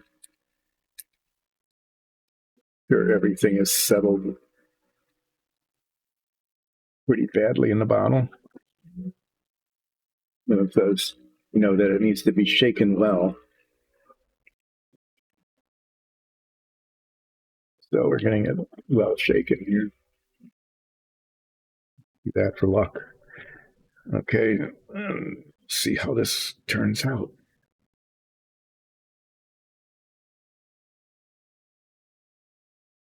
Pretty blue.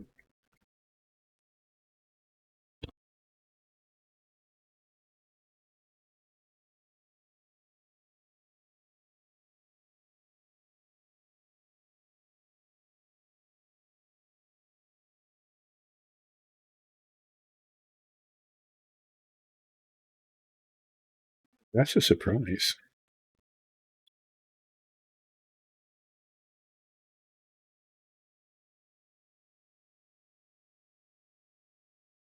That looks really good on the turquoise.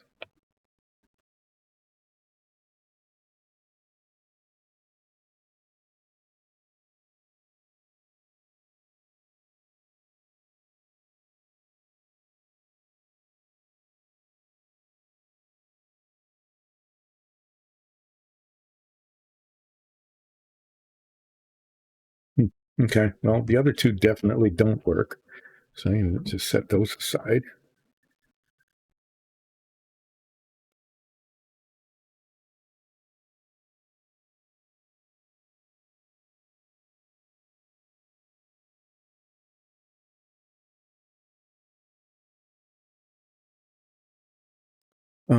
Yeah, so that was testing. Take these up and get a reaction. I expected this blue to be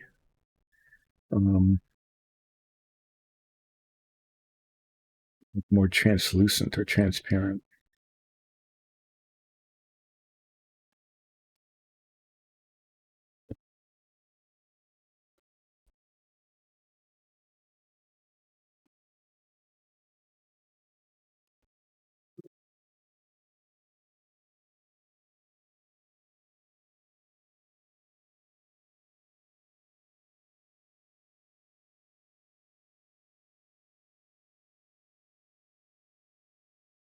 Maybe what I need to do, I need to rethink this.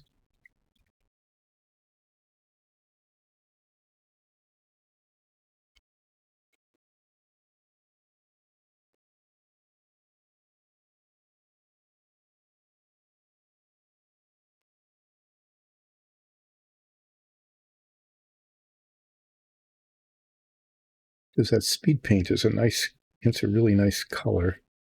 But I think instead of trying to do a base coat and then getting it to work is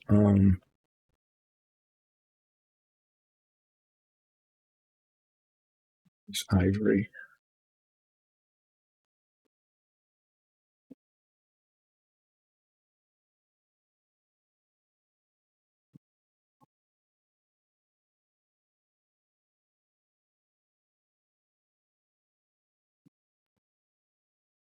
Put it out somewhere.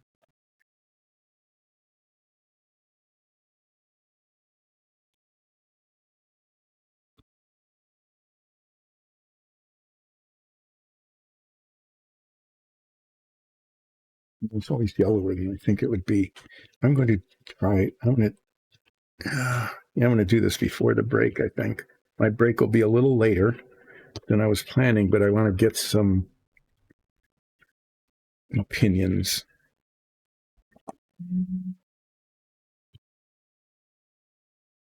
Um, the speed paint. If I'm going to use the speed paint worked really well on a light undercoat, right? And that gray is not it. But I've got ivory, kind of a brownish white, and a really white. I'm going to use these as just samples. I think I can get these done pretty quickly.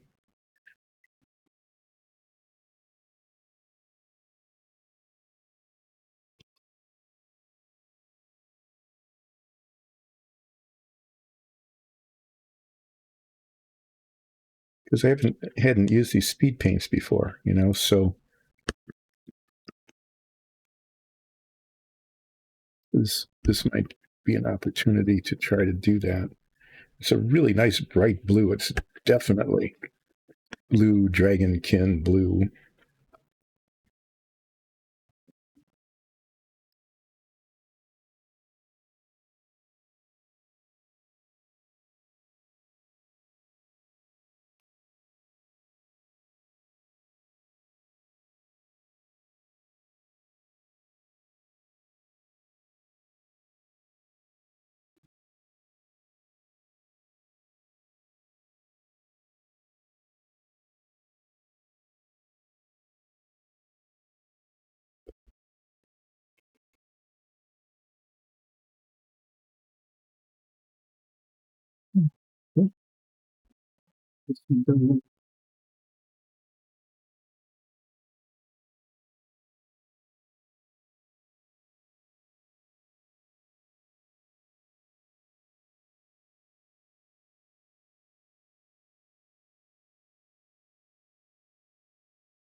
Three of those are really covering nicely.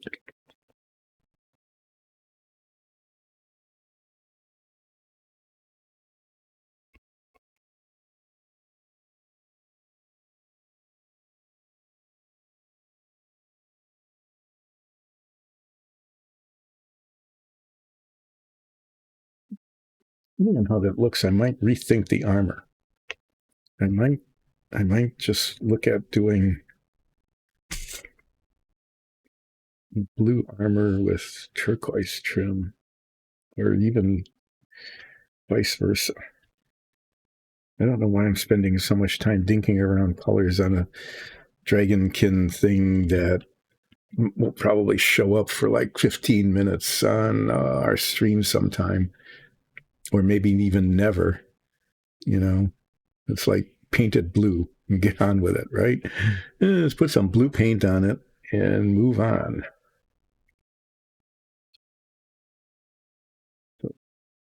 Around so much with it, I do not know.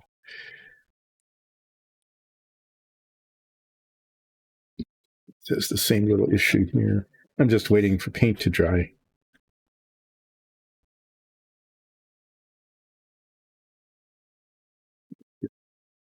It's on the bottom of the sword blade.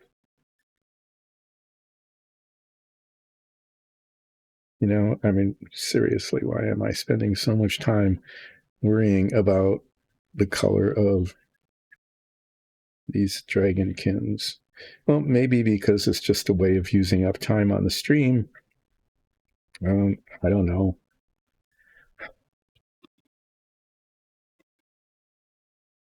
Hope I'm not wasting everybody's time. Well, this isn't drying that fast.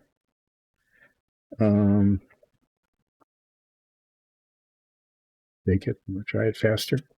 They do that at paint stores. They'll paint a little sample and then they'll go, yeah, or blow a little air on it or something. So I'll do that. Hey, waving a flag.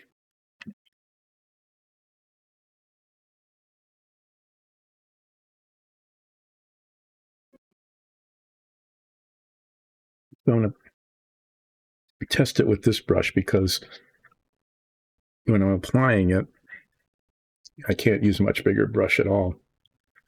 And, just I want to get it all over all the little bits that I painted other colors. Well, it's not quite dry yet, but I don't want to spend forever waiting.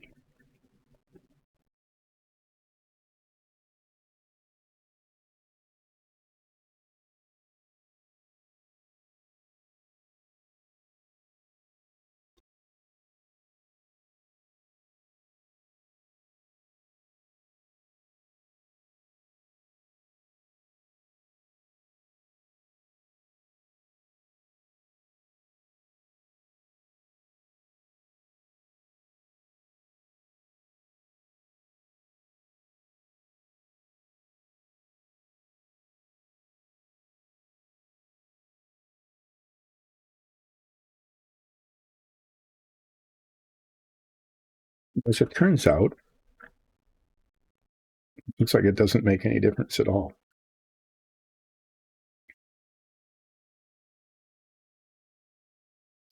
So I am going to now clean this brush and take all of these color samples and bronze dragon figure and stuff up with me during break, whatever, and get an expert opinion about colors.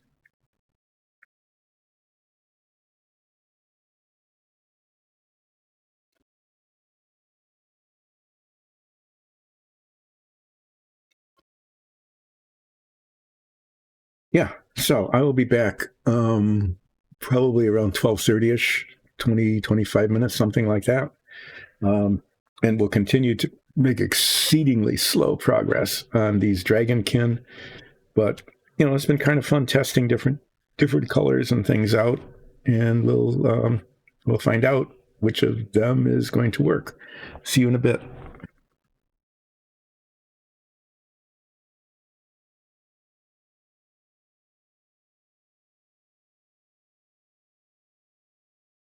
Hello, back again.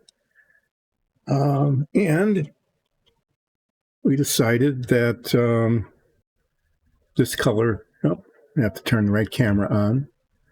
There we go. That's the correct camera. That this is kind of a nice color for bronziness, but that it doesn't contrast as well with the armor as this. And so the bronze dragon is going to turn that color. But before I do that, I need to repaint the other one so that they are matched.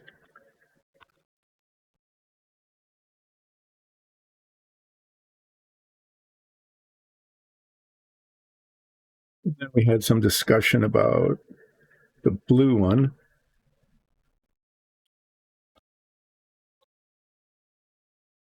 And, as it turns out, these are just little minifigs that will probably never, they might end up being used sometime on a stream, I don't know, or not. So I'm just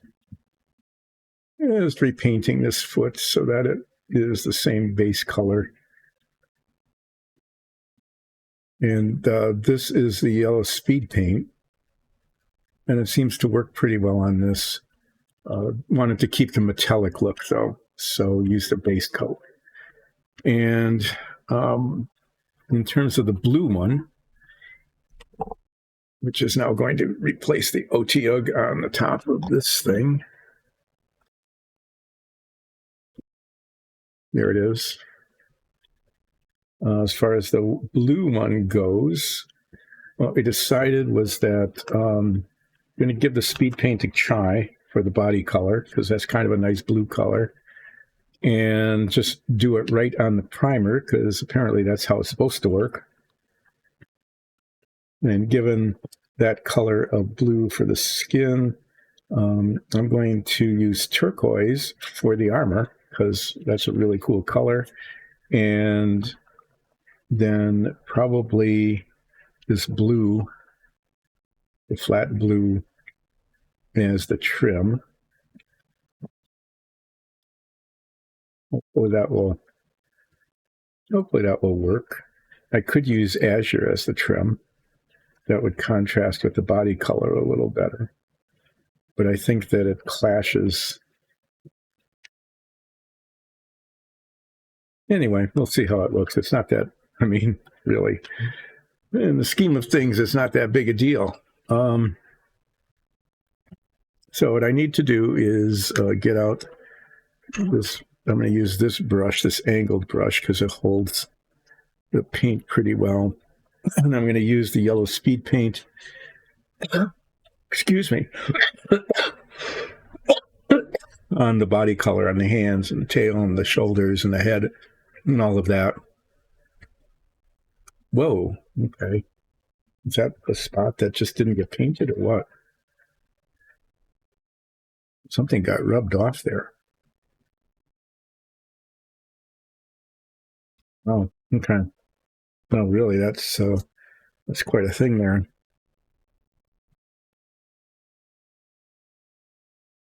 To touch that up.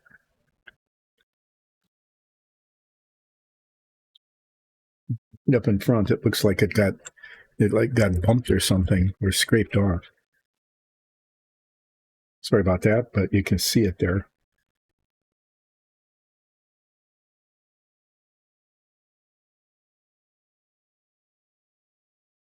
Yeah, and that needed to be fixed. Excuse me.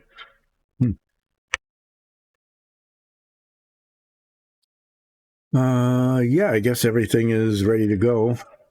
Can't keep delaying. So I'm going to do that.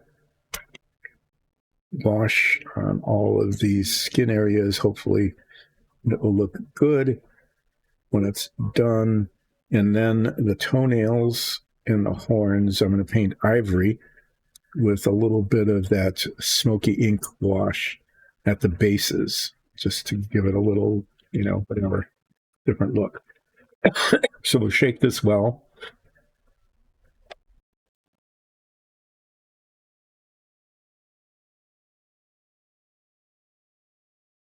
And, having not used this much before, never entirely sure how it's going to turn out. So we'll hope it looks good. As I say, every stream at least once can always just pull off a can of primer and start over. So here we go.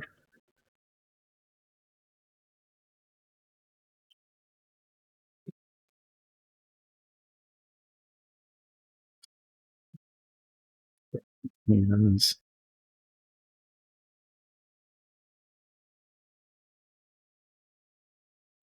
So I don't want this to be very heavy. Whoa, okay. Yeah, and let's just get it everywhere.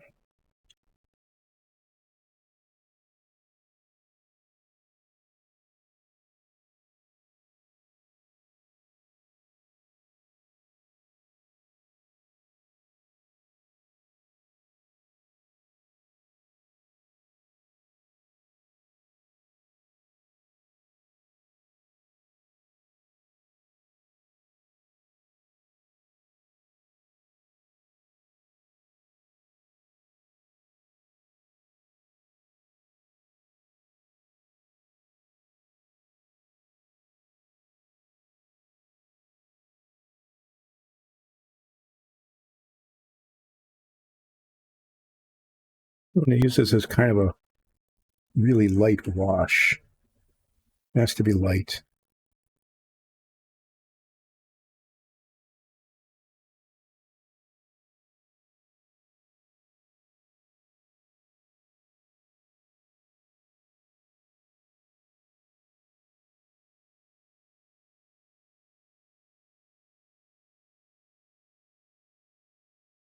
What I probably should have done, to be honest, is I should have used this on the armor and then the other wash on on the skin, but I didn't.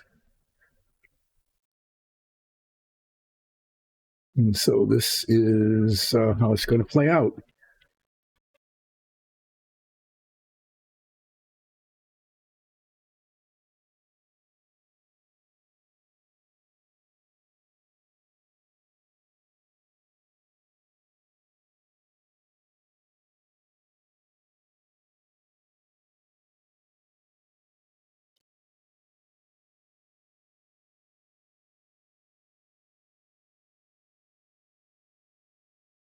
Yeah, that's what I should have done, but I didn't. It should have gone in like the other direction. But this is now is what it is. This is going to be one of those it is what it is situations.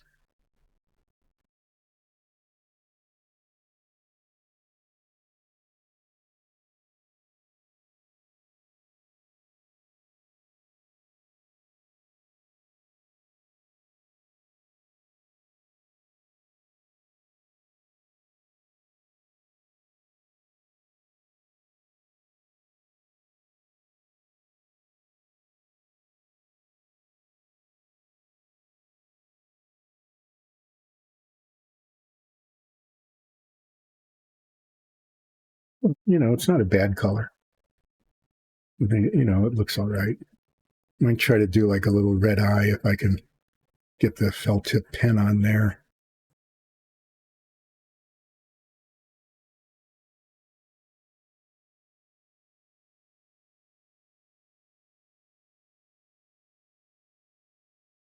Do what here that had been the other color.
There.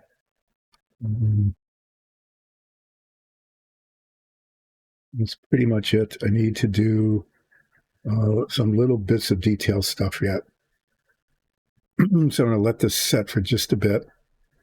And then what I'm coming back to do are the horns and the claws on the feet. And then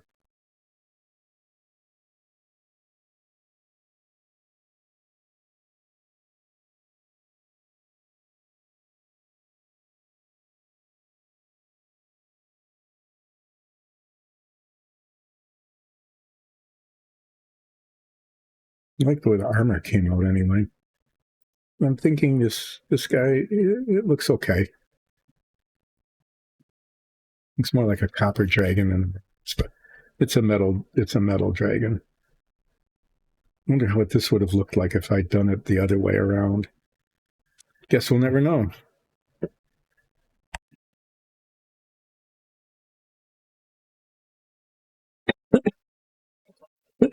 Excuse me.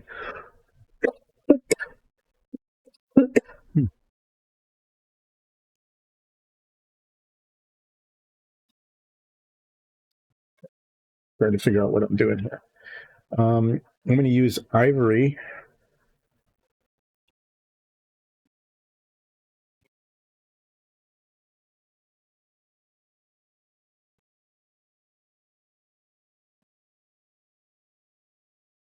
which is the color I put away.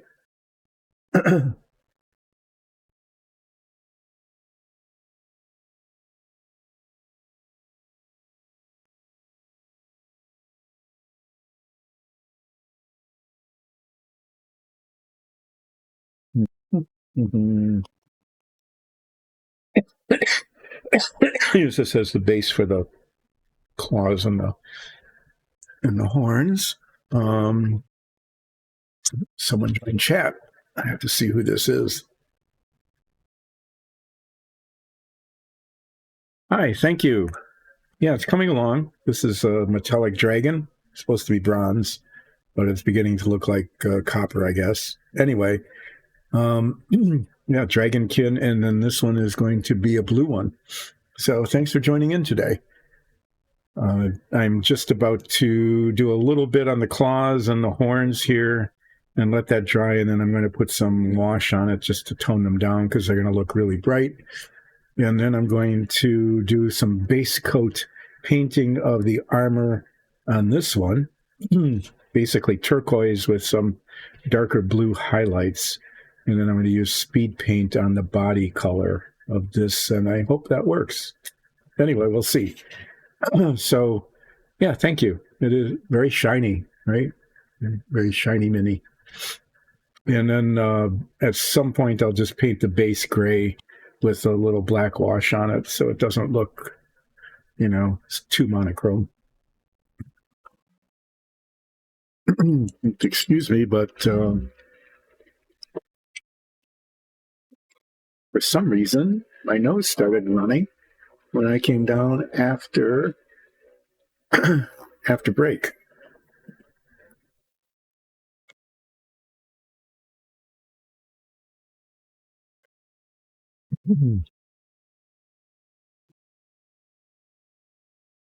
And as usual, I have totally cluttered my work surface here so that I can't find anything or set anything down.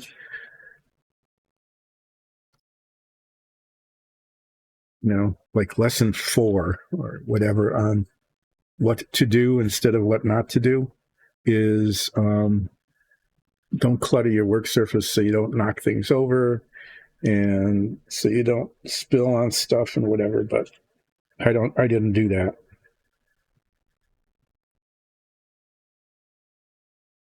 I just let things pile up and make a mess.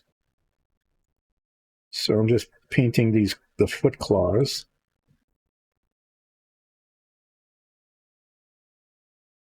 And they're not going to stay this bright white ivory color. They are going to be brown washed.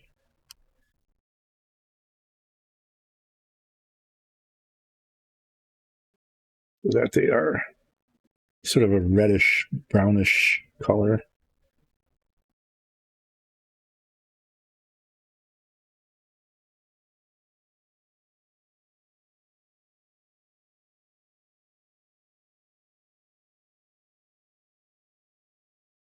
For those of you who have watched me paint, know that when it comes time to do shading and highlighting and detailing and stuff, I'm not very good at it. Nicole is an artist and just has a really good sense, not just in terms of the technique, but what should be done. I am largely limited to just keeping the crayons inside the lines.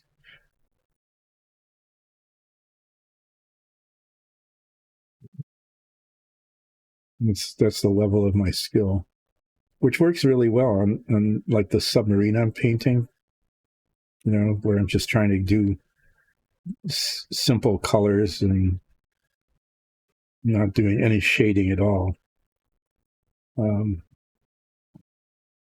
But models like this, minis like this, could really use that kind of detailing and shading that Nicole can do that I can't. But that is as it is. So this guy has these really big horns here.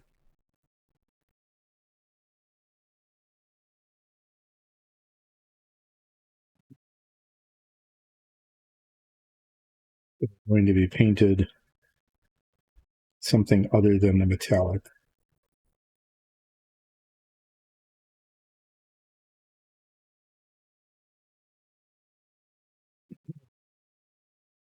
And then I am going to do my best to shade them in a anyway, so that they don't look stupid. We'll see how that goes.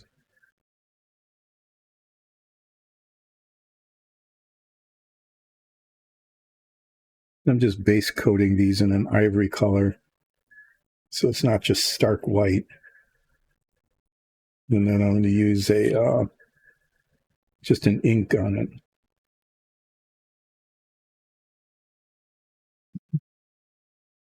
Try to shade them so that they look, I think, dark at the base and lighter at the point, if I can do that.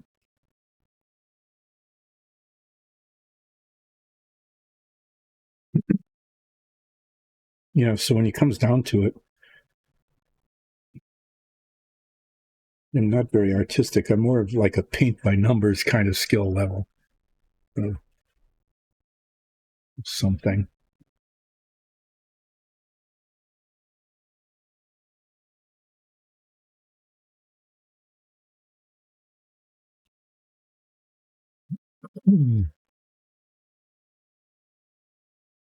So I'm doing paint by numbers skill level on this guy, which, for a lot of the minifigs, if all we're going to do is, if what we're going to do is use them on camera, we do that fairly often on our D&D stream, is the minis end up as usually adversaries. Yeah, see, this is what's happening here is that I use the speed paint underneath. The speed paint is very soluble.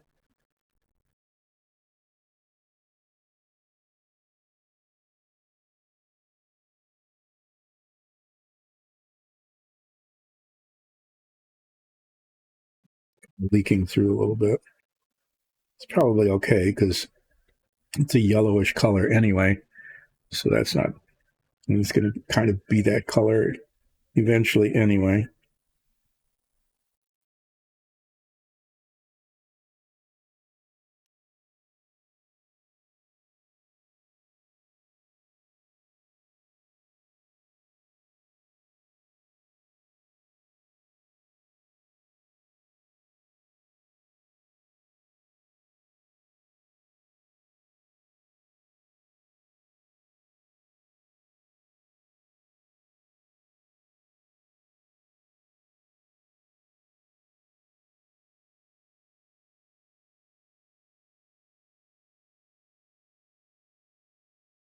So we'll see what I do when I try to shade this thing, from bottom to top.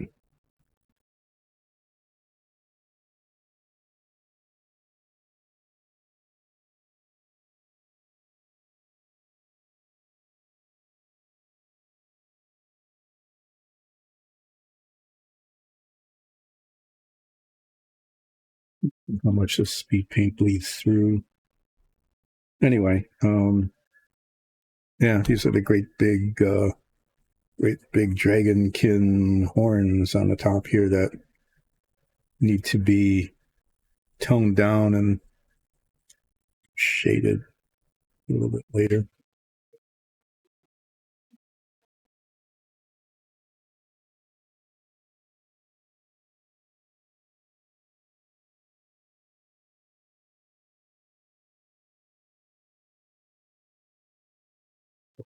With the red felt tip pen out and maybe give it some little red eyeballs. It's like they're right under the horns there. Not really sure. Anyway, there's that. Clean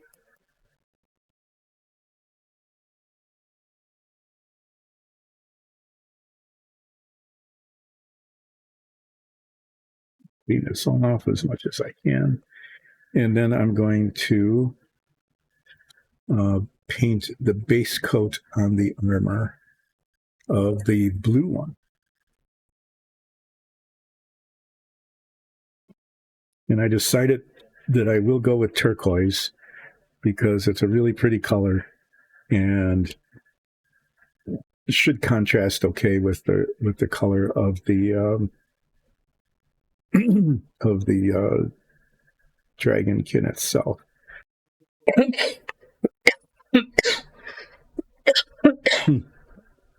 The only thing I need to do is I need to be a little careful because I don't want to get it onto where the skin is. Yeah. And it's going to be a little trickier. It would be nice if I'm planning to do the speed paint directly on the primer. But usually when I would paint this, I would get paint on where the primer is just because I can, because it would be painted a different base coat color. But if I'm not going to do that, I had to be much more careful about the application of this base coat. Yay. Well, I'll do what I can.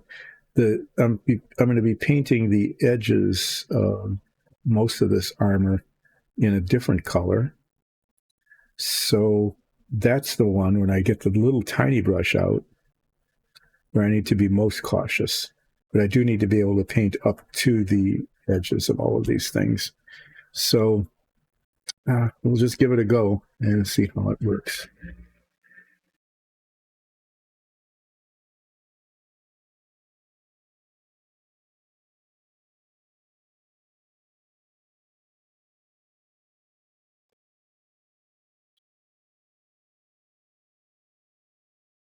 Turquoise paint needs an awful lot of mixing.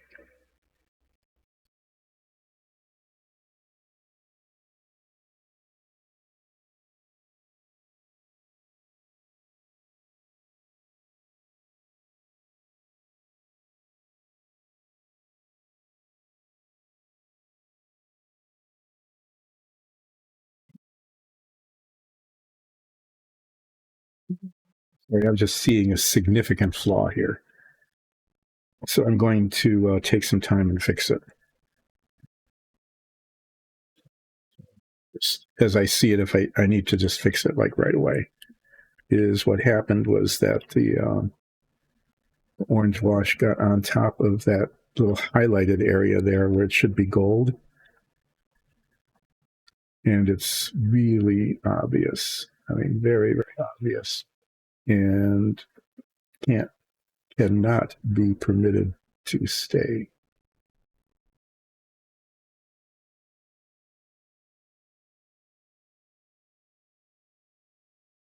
So I'll take the moment to see if there's any other spots like that. Since I have the gold paint out.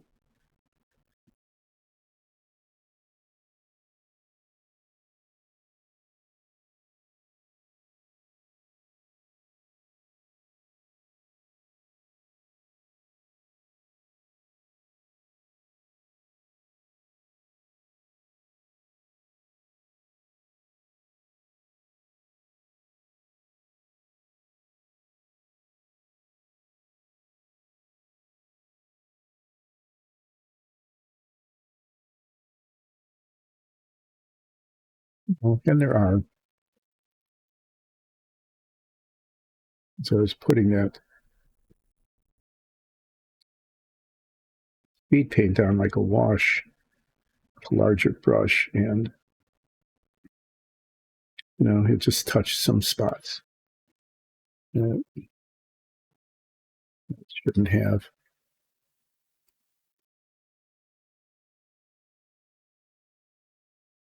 So this is an opportunity for me to just kind of clean that up.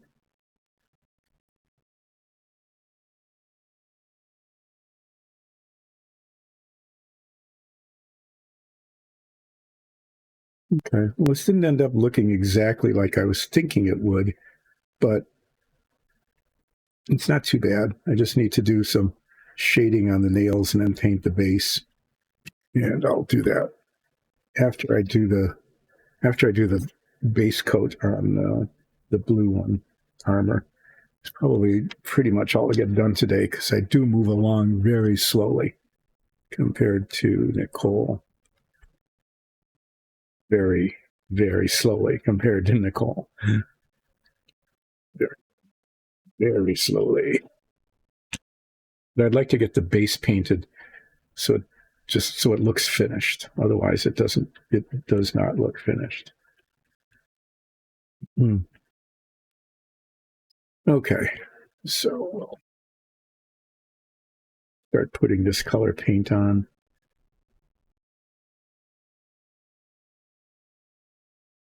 I'm going to paint up too, but not over the edge because the edges are going to be highlighted in another color. And that's the color I need to be very careful of to not get onto the primed areas because those are going to be painted with speed paint.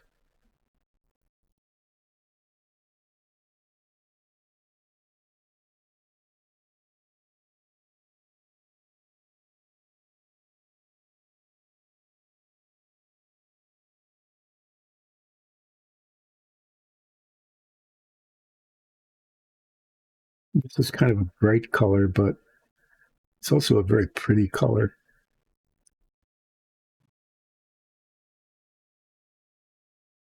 And these are pretty fancy dragonkins, so they can afford very, very nicely colored armor, right?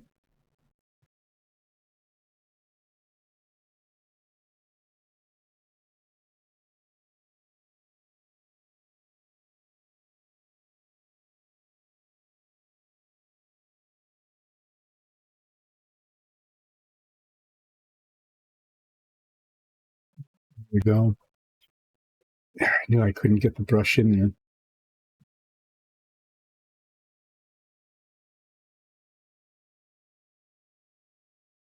Damn it. Okay, I'm going to see if I can clean it.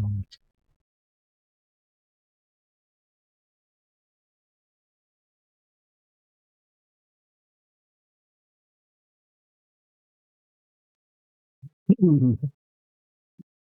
mean, it might not end up showing that much, but it's just a lot of it, and it just got everywhere.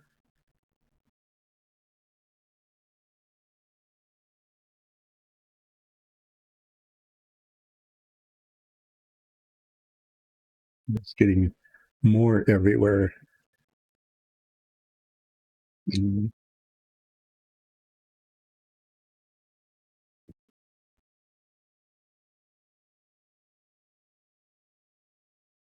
Basically, I couldn't get the brush is just too thick to fit into that little bit, and I need a toothpick, and there aren't any.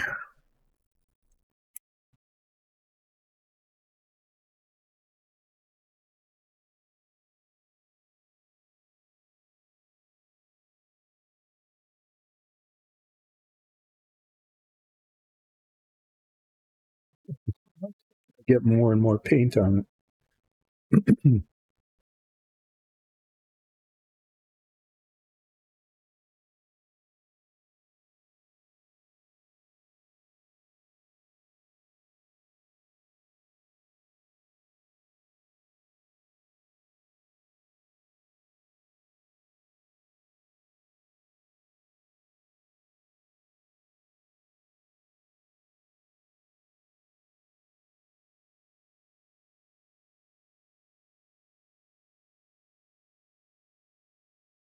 It just keeps spreading further and further.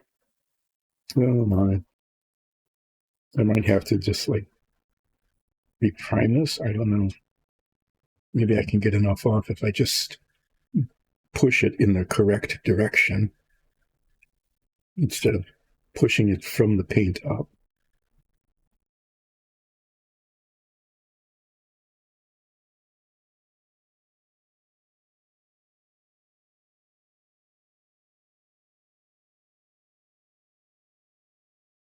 You can't even see what I'm doing because I'm just making a big mess out of a small mess.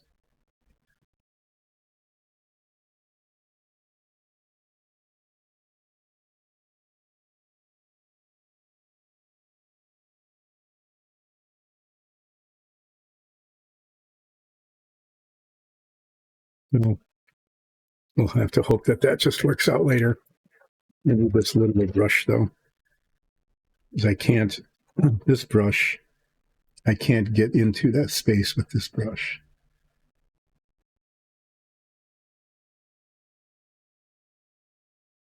We'll come back to that later.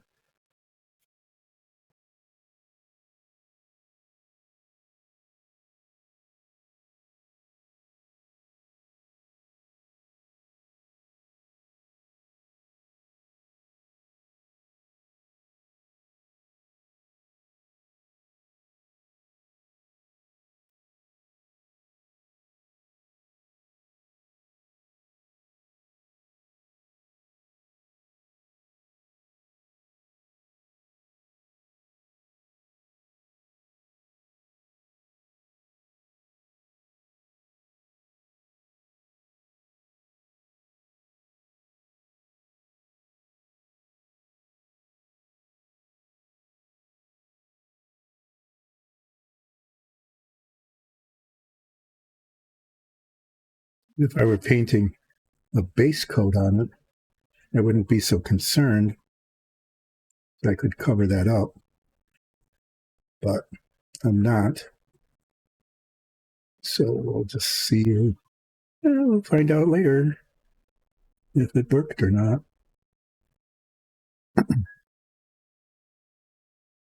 I'm painting up too, but not on the edges, because I'll be painting those a contrasting color later.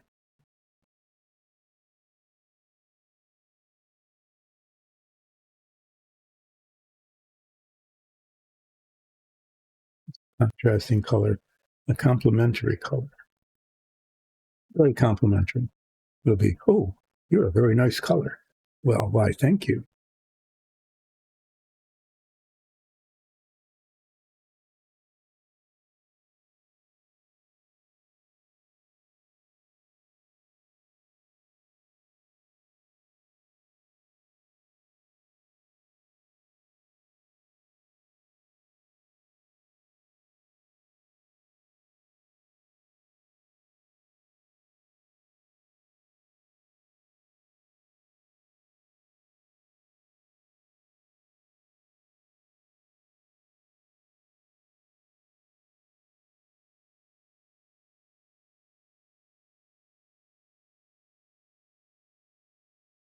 On the top here, there's actually a little collar that goes underneath it all.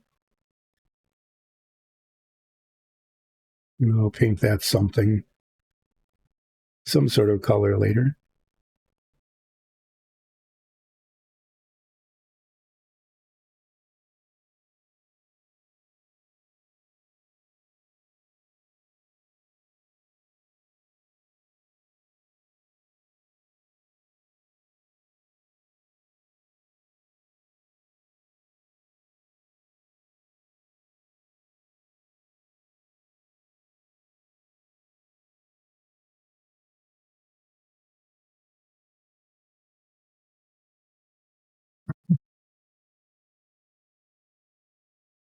You might have to, this is a really nice color, this turquoise, but I might have to do some additional embellishment or something on it because there's a lot of surface area that's being painted this color.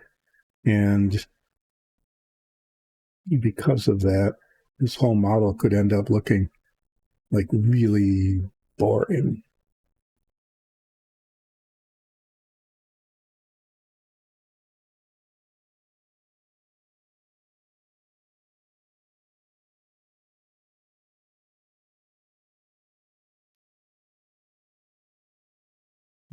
Not sure what I'll end up doing. Whatever I end up doing, I will end up doing more likely than not on Friday. Because I want to do a few more things on the metallic one yet today before this ends. I tend to work pretty slowly, as you can see, so this isn't going to get too much further.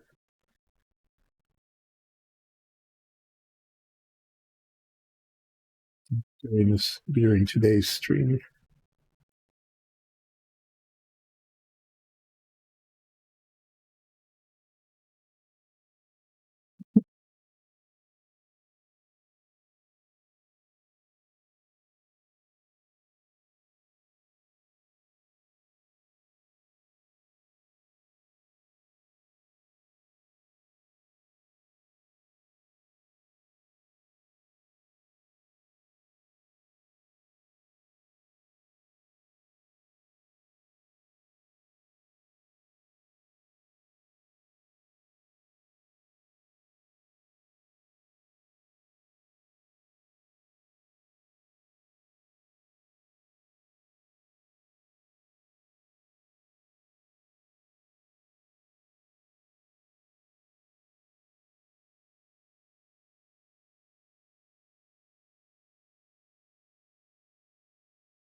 Yeah, so I'm not sure what I'm going to end up doing with this armor.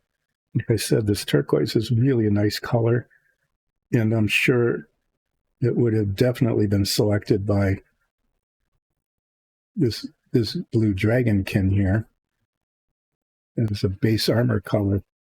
But it's like there's just too much of it, right?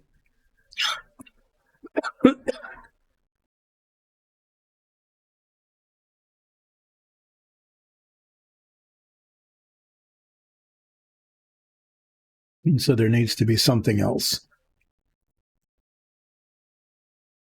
that would be complementary.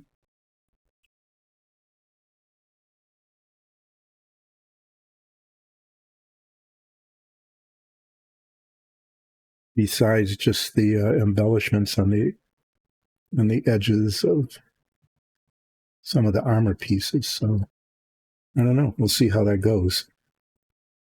I'll have to see what I can come up with.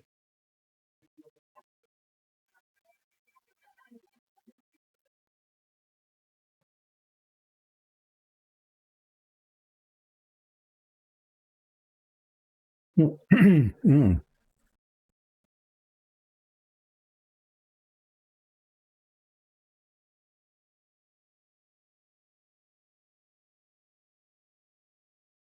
Anyway, yeah, I'll be dinking around with that for a good long time, trying to come up with something complementary that looks good with this turquoise, so that the dragonkin is not just one massive turquoiseness.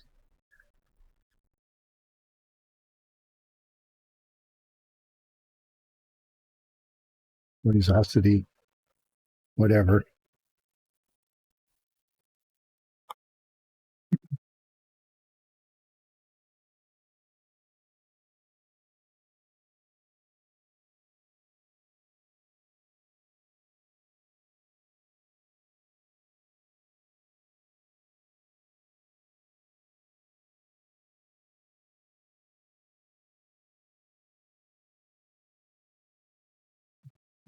I need to mess up the bristles on my brush.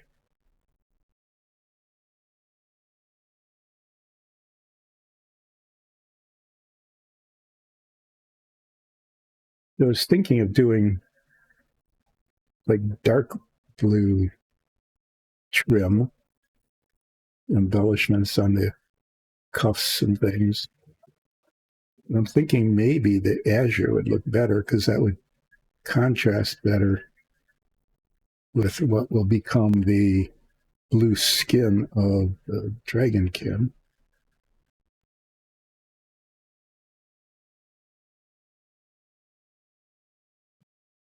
But I think I'm actually going to do that. But I am also going to get some dark blue.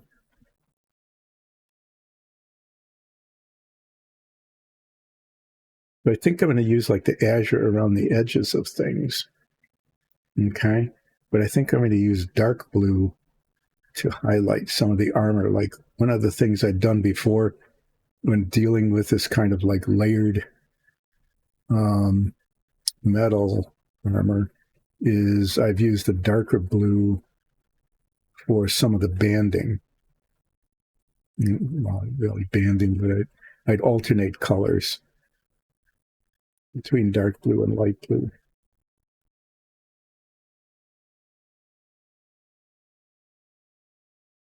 I just looked up in chat and saw that there's something there, but I can't read it without my glasses. So let me get this little bit of paint on here. Spots that have no paint because I can't reach them.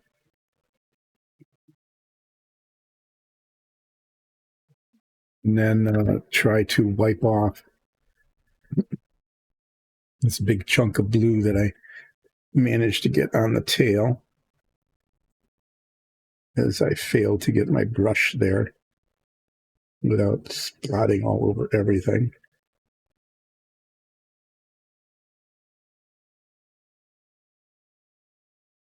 It's only like the second time I've done a major problem like that.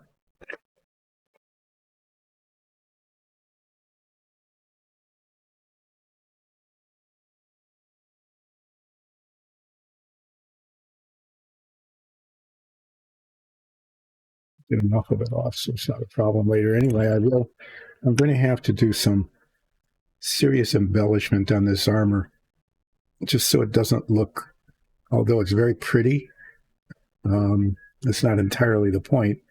It also has to look slightly interesting. So I'm going to let this dry, and then I'm going to do the azure trims around the edges of the major armor pieces where there's a raised edge that calls for that. And then try to find a nice complementary color that I can use to paint like the bands around the legs and this part of the chest armor, all the way down the front and maybe even around the collar. First, I want to make sure that I have at least most of what needs to be covered. And I know I'll be coming back to it more than once. Okay, so hi, welcome back, Ninja.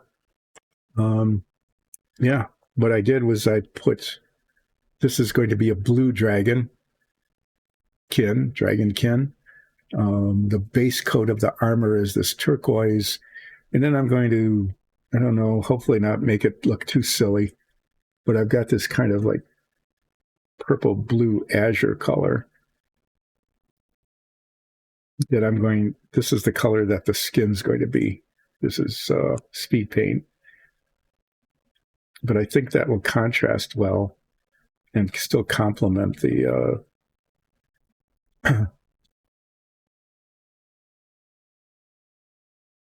the turquoise. I'm not sure I have anything else to work with. I'll take a look at my list of things. But yeah, let me look at my color chart while I'm thinking about it.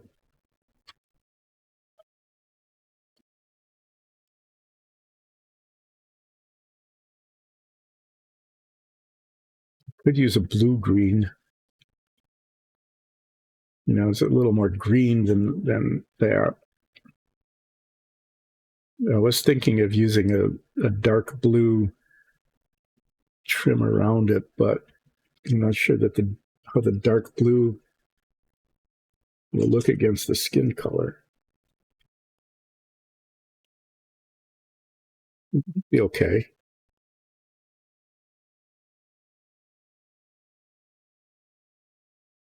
Yeah, I think that would actually be better than the azure, which is too light.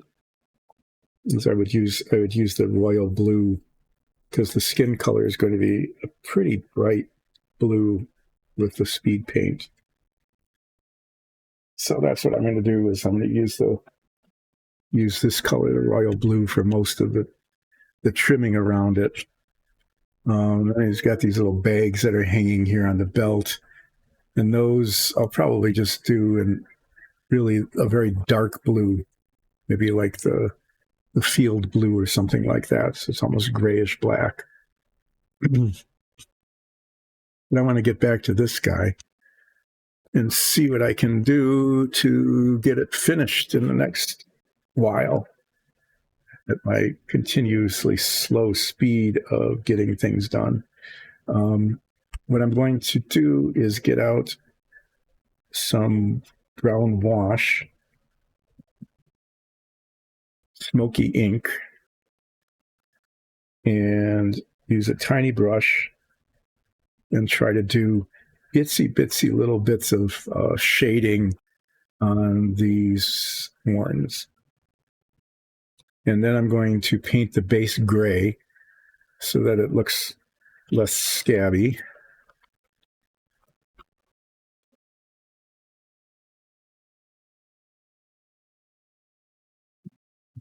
Do this, give that an alcohol bath. Yeah. Anyway, where is my smoky ink? There it is. It's shaking.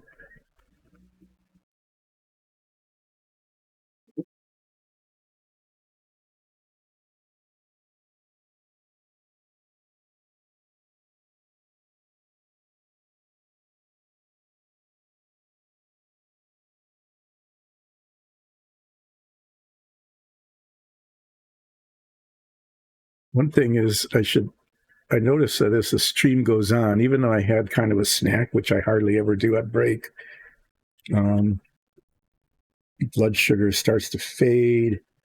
That caffeine in the coffee starts to get metabolized. And my ability to do things with any kind of precision at all starts to fade away. So I'm going to try to do some things with the tiniest little bit of precision here, using little bits of the smoky ink, especially get it where it's not going right now, which is the base of these foot claws, part where they meet the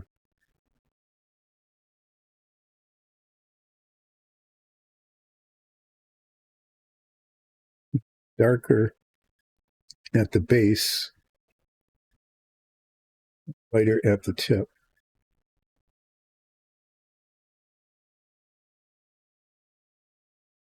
Put it there, get the brush clean, and then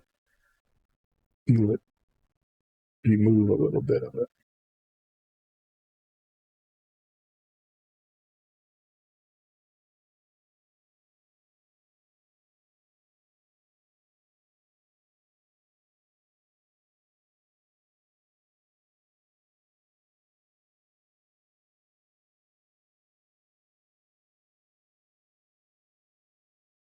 That I'm going to just see what I can do in terms of just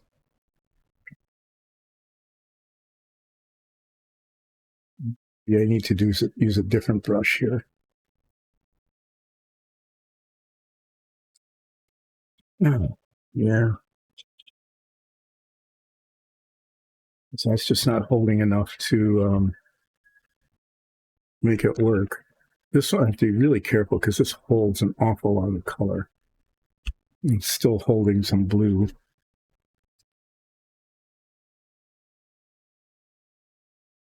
Need to just like almost get it down to dry brush consistency.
I think that'll look, it's not great, but it's not bad.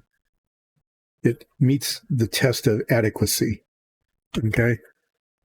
And what we go for here is adequately.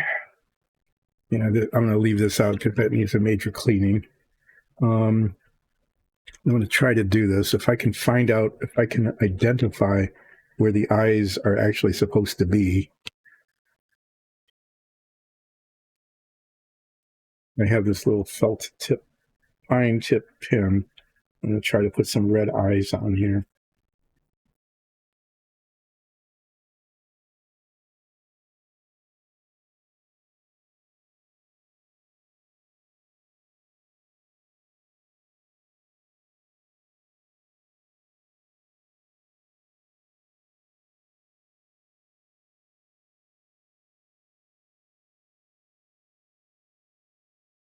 That may or not be what the intent is, but that's where they are. And then I got this very, very fine tip black one. I'm just going to highlight the nostrils.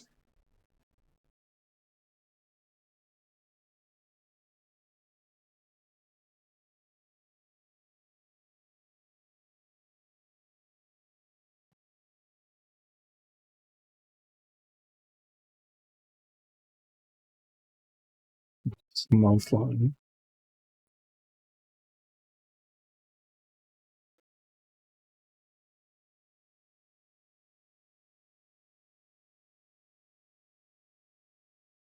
Yeah. So there. Okay. No, I'm going to paint the base. I'm going to use this little brush to paint around the feet. Because it's just the way it is. It's just really hard, and then around the tail. I'm using the neutral gray.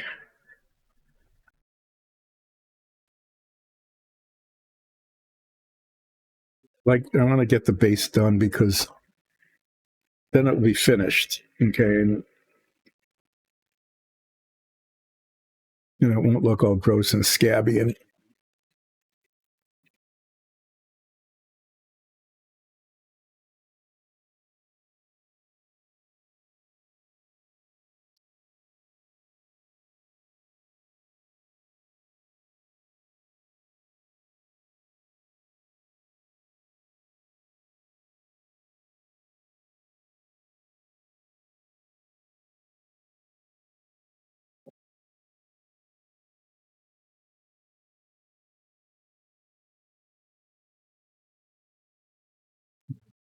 I'm going to have to start making like this ending at 1:30 maybe or something. I don't know. Or save certain things for the end because I really start to fade. I've been noticing during the last half hour or so of the stream.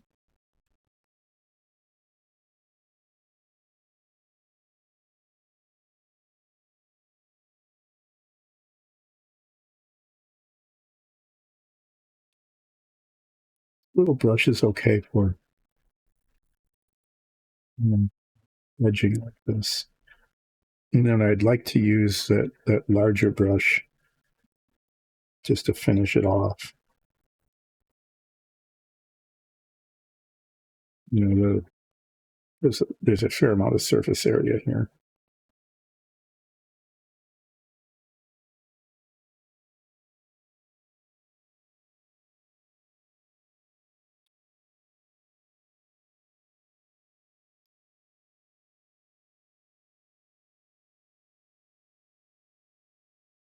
This head magnifier is really, that was a good gift that I got. After endless hours of complaining about how I can't see anything anymore.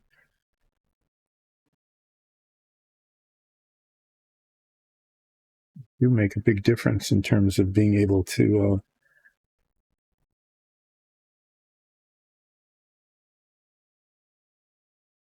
say a nice light on it. It may not be the best thing for the stream because all you see is the top of my head and these weird goggle things. But to being able to do what I'm trying to do. It's quite nice.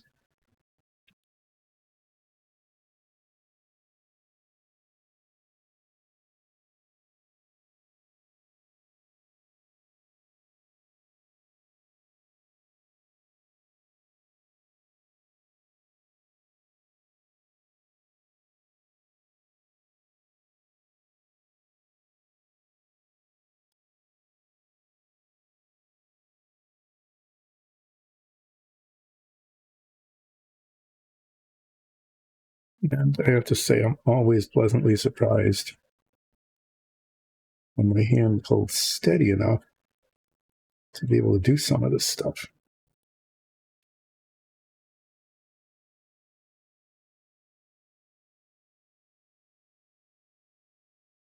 And quite a nice gift is to be able to still paint these things like this. And have my hand be steady enough to do it. I'm thankful for that. Otherwise, I'd have to give this up, and then I wouldn't be able to help out Dice and Dungeons by doing relaxing painting streams.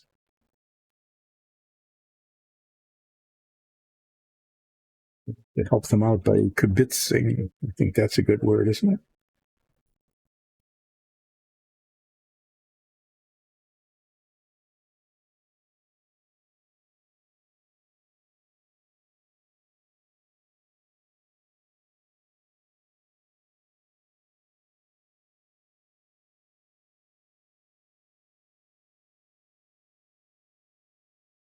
I'm going to give this, once this gray wash dries, I'm just going to put some black wash, kind of spot it around, just so that it breaks up the monochronicity of it.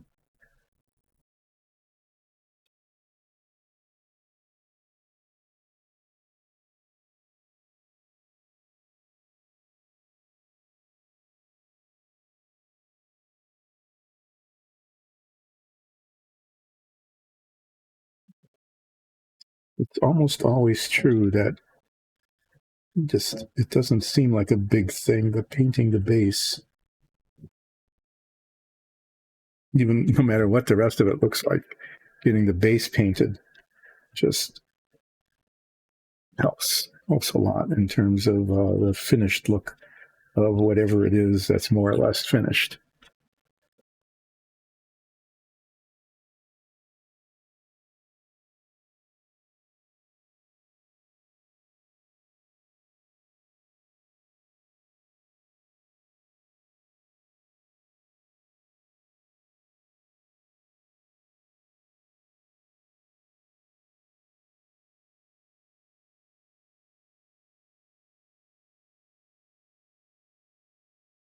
Paint dries pretty fast, so I should be able to get the dark gray wash onto it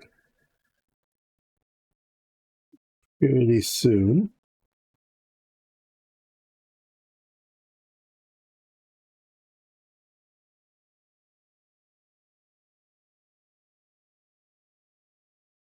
Okay.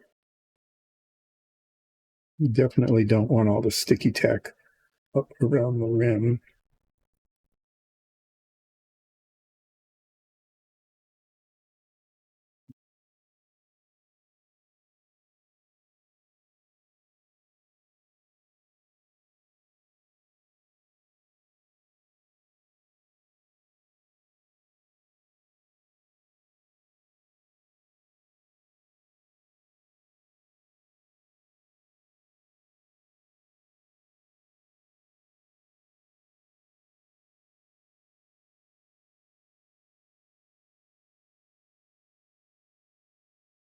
I don't know if you can hear it or not because there's a filter on the microphone. But the 3D printer behind me is just singing away. It's making all sorts of interesting whistling and humming sounds. I'm used to the kind of squeaky sound that's going on now, but the whistling sound was different.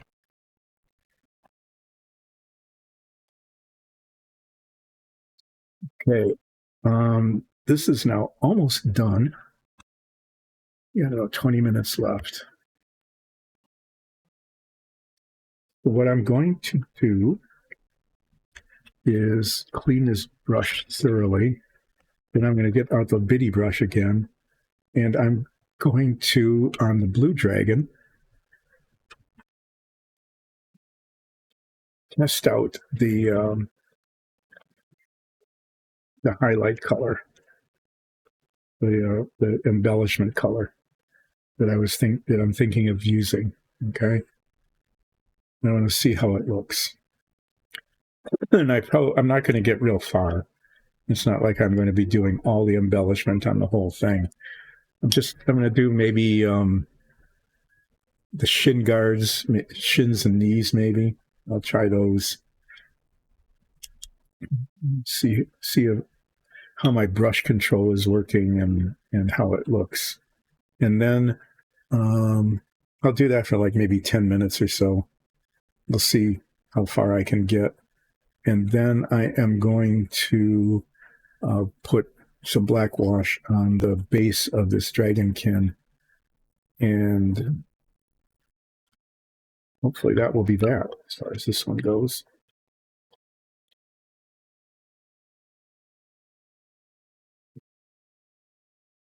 One other thing.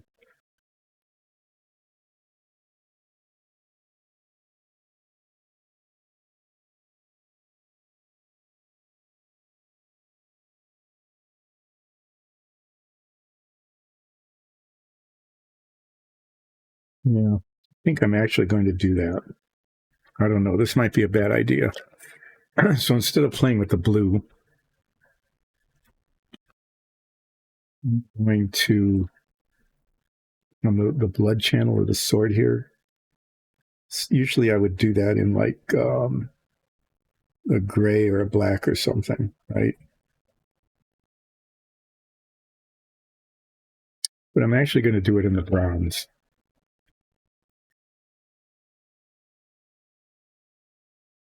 I'm going to see if I can't get just a real thin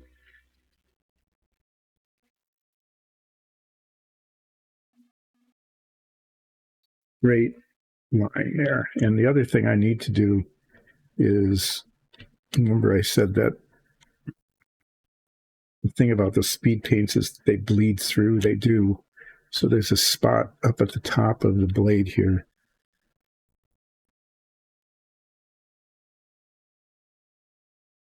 That was yellow.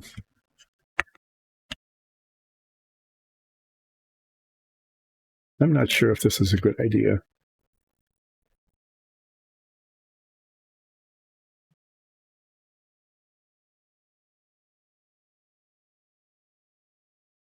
I think it would look cool if I could pull it off, but I'm not sure. I'm thinking maybe I should just do the dark wash on that.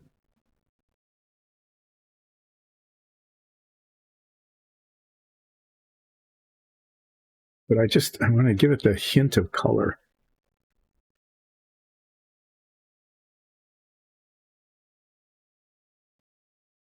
I think it'll look good. I'm just going to give it a try. I mean, the worst that can happen is I'll pull out the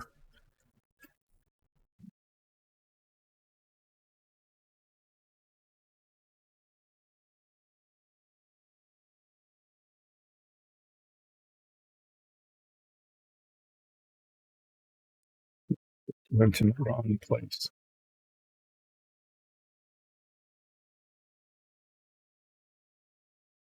Trying to get it in the channel, which should be really simple, but it's not. I don't know why I'm having trouble doing that.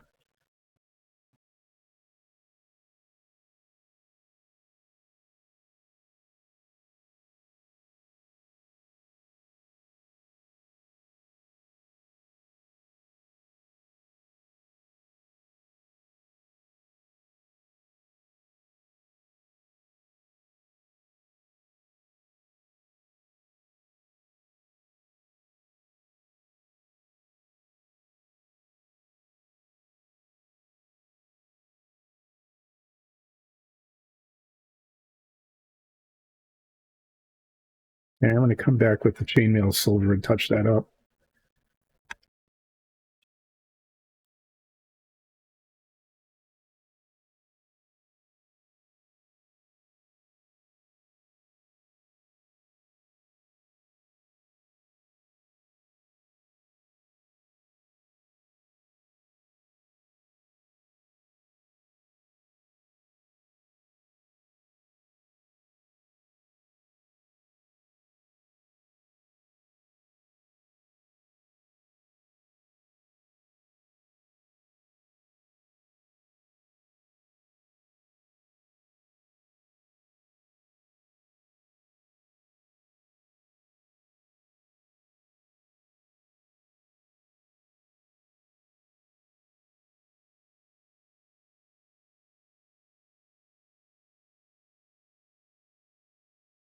I can fix that easily enough, but it didn't go the way I expected it would. Okay. I'm going to blob some dark gray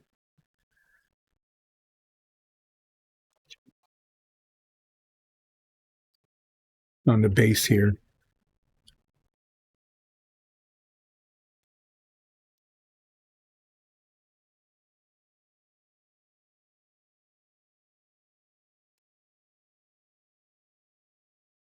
Let's try to be a little careful with it. I don't want to get it.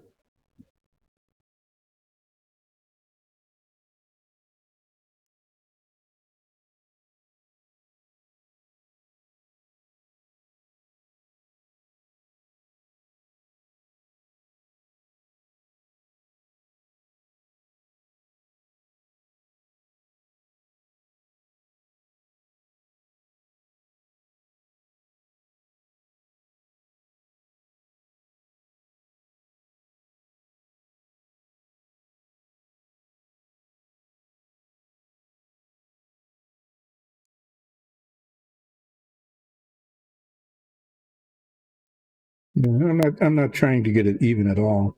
In fact, I'm trying to get it uneven. I'm doing a pretty good job of unevenness. I'm trying to break up monotone look of the gray.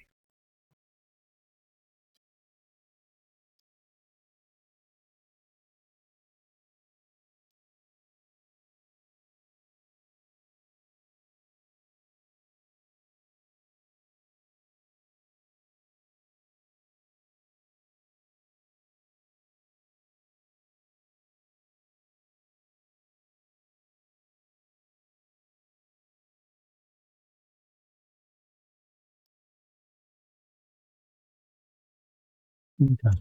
No, I just need to fix the sword where I made a mess of it because it didn't work quite the way I wanted it to. And then I'm going to do a quick promo for Dice and Dungeons. I would do the quick promo first while this dries just a little bit longer. Dice and Dungeons is a group of family and friends that started well over a year ago doing a Dungeons and Dragons campaign, which is an amazing campaign created by a dungeon mistress, Alexis. And we continue to show that 3 Sundays a month at 2:00 with a live chat. And if you missed that, you can catch it on YouTube and as a podcast. And we're very entertaining. And sometimes it's just a lot of fun. And we talk about food and all sorts of other things. And then sometimes we get almost entirely killed, almost a TKP not too long ago. Yeah, that was exciting in not a good way. But as that progressed, we got a 3D printer and started making dungeon tiles and started painting the dungeon tiles. And then you started purchasing and now making minifigs. These are done on a rosin printer in the next room. Yeah. And then started painting them. And then Alexis said, well, why don't you go ahead and stream your painting, because you're painting anyway. So what the heck? What have you got to lose? Go ahead and stream it. So we did, and that's what this is. That's how relaxing painting with Dice and Dungeons got started. Is we're painting dungeon tiles and minifigs that we primarily use for our D&D stream. But stay tuned. You might be able to get some too. You never know. So on Mondays, Wednesdays, and Fridays, most of the time, with sometimes breaks for holidays or chores that absolutely have to be done that we can't avoid, we have relaxing painting with Dice and Dungeons. And then most recently, being within the last 5 months or so, I've been given permission to work on a vintage Renwall cutaway nuclear submarine, and I will be picking that up again on Wednesday. And that is just a whole lot of frustration and a little bit of progress, because it's a really complicated model that was very well designed in that there's a lot of detail. I mean, beautiful detail in some aspects of it, but in other aspects of it, very poorly executed. And so I have had to spend a lot of time shaping parts, filing and sanding them so that they look decent and so that they actually fit. And so that's what I ran into. I finally got the mess hall done and the galley and some bunks after a lot of detailed painting and not quite cursing, but almost, the tiny little rice grain sized chairs and stuff. And then found out that a major part of it, a really important bulkhead that keeps everything lined up, doesn't fit, right? So I spent like 10 minutes trying to get that to fit last Wednesday and finally said, that's enough. Let's just rummage through the box now for parts. I have 3 of these kits because they all come in different states of starting and completion and production quality. Anyway, I went through all 3 of those kits in order to get what turned out to be like a dozen parts for the control room, which is the next thing to work on. But even though I found usable parts, that does not mean that they are presentable. So I'm going to be spending, just a heads up, this coming Submarine Wednesday is going to feature an awful lot of sanding and filing as I work to get these parts to be presentable, which means getting rid of mold marks and flashing and all sorts of flaws, and at least getting them in a preliminary way to fit where they're supposed to go, like the pegs go in the slots, right? Even then, I find that after they're painted, that a lot of that has to be redone, as it is currently having to be redone with that bulkhead. And I'm going to spend some time either later today or maybe tomorrow trying to get that bulkhead to fit so that you don't have to keep watching me fail. What you really want to do is you really want to see how those pieces fit into the hull, because it looks pretty nice once they're in. You know, once the galley, the mess hall, and the bunk and everything fits into the hull, you really begin to see what the point of it all was. But like I said, it doesn't fit now. It does not go there.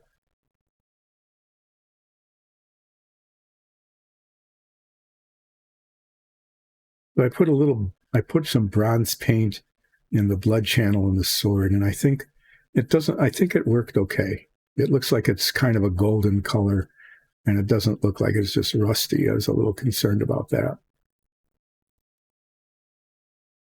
But after touching up where the bronze paint got spattered all over the rest of the blade, touching this up here,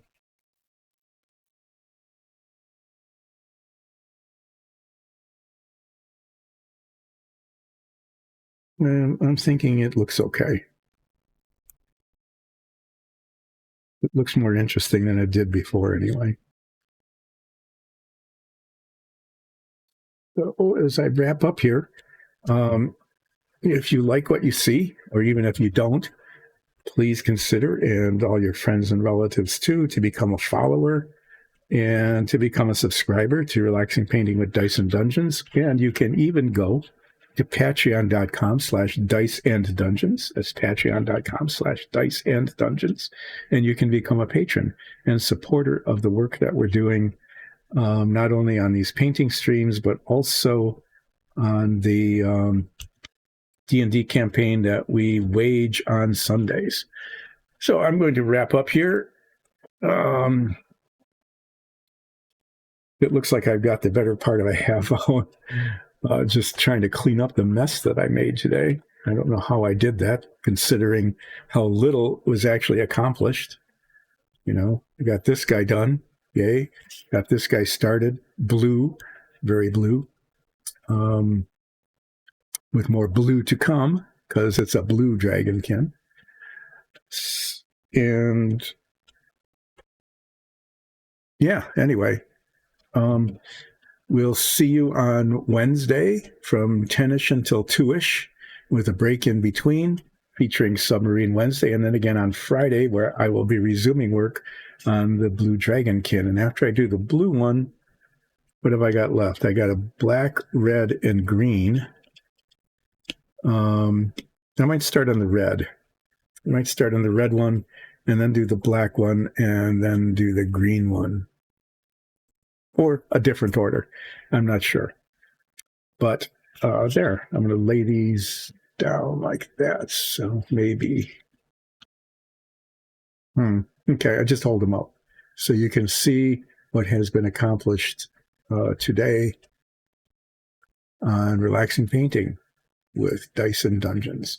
See you on Wednesday, Friday, and hopefully even on Sunday.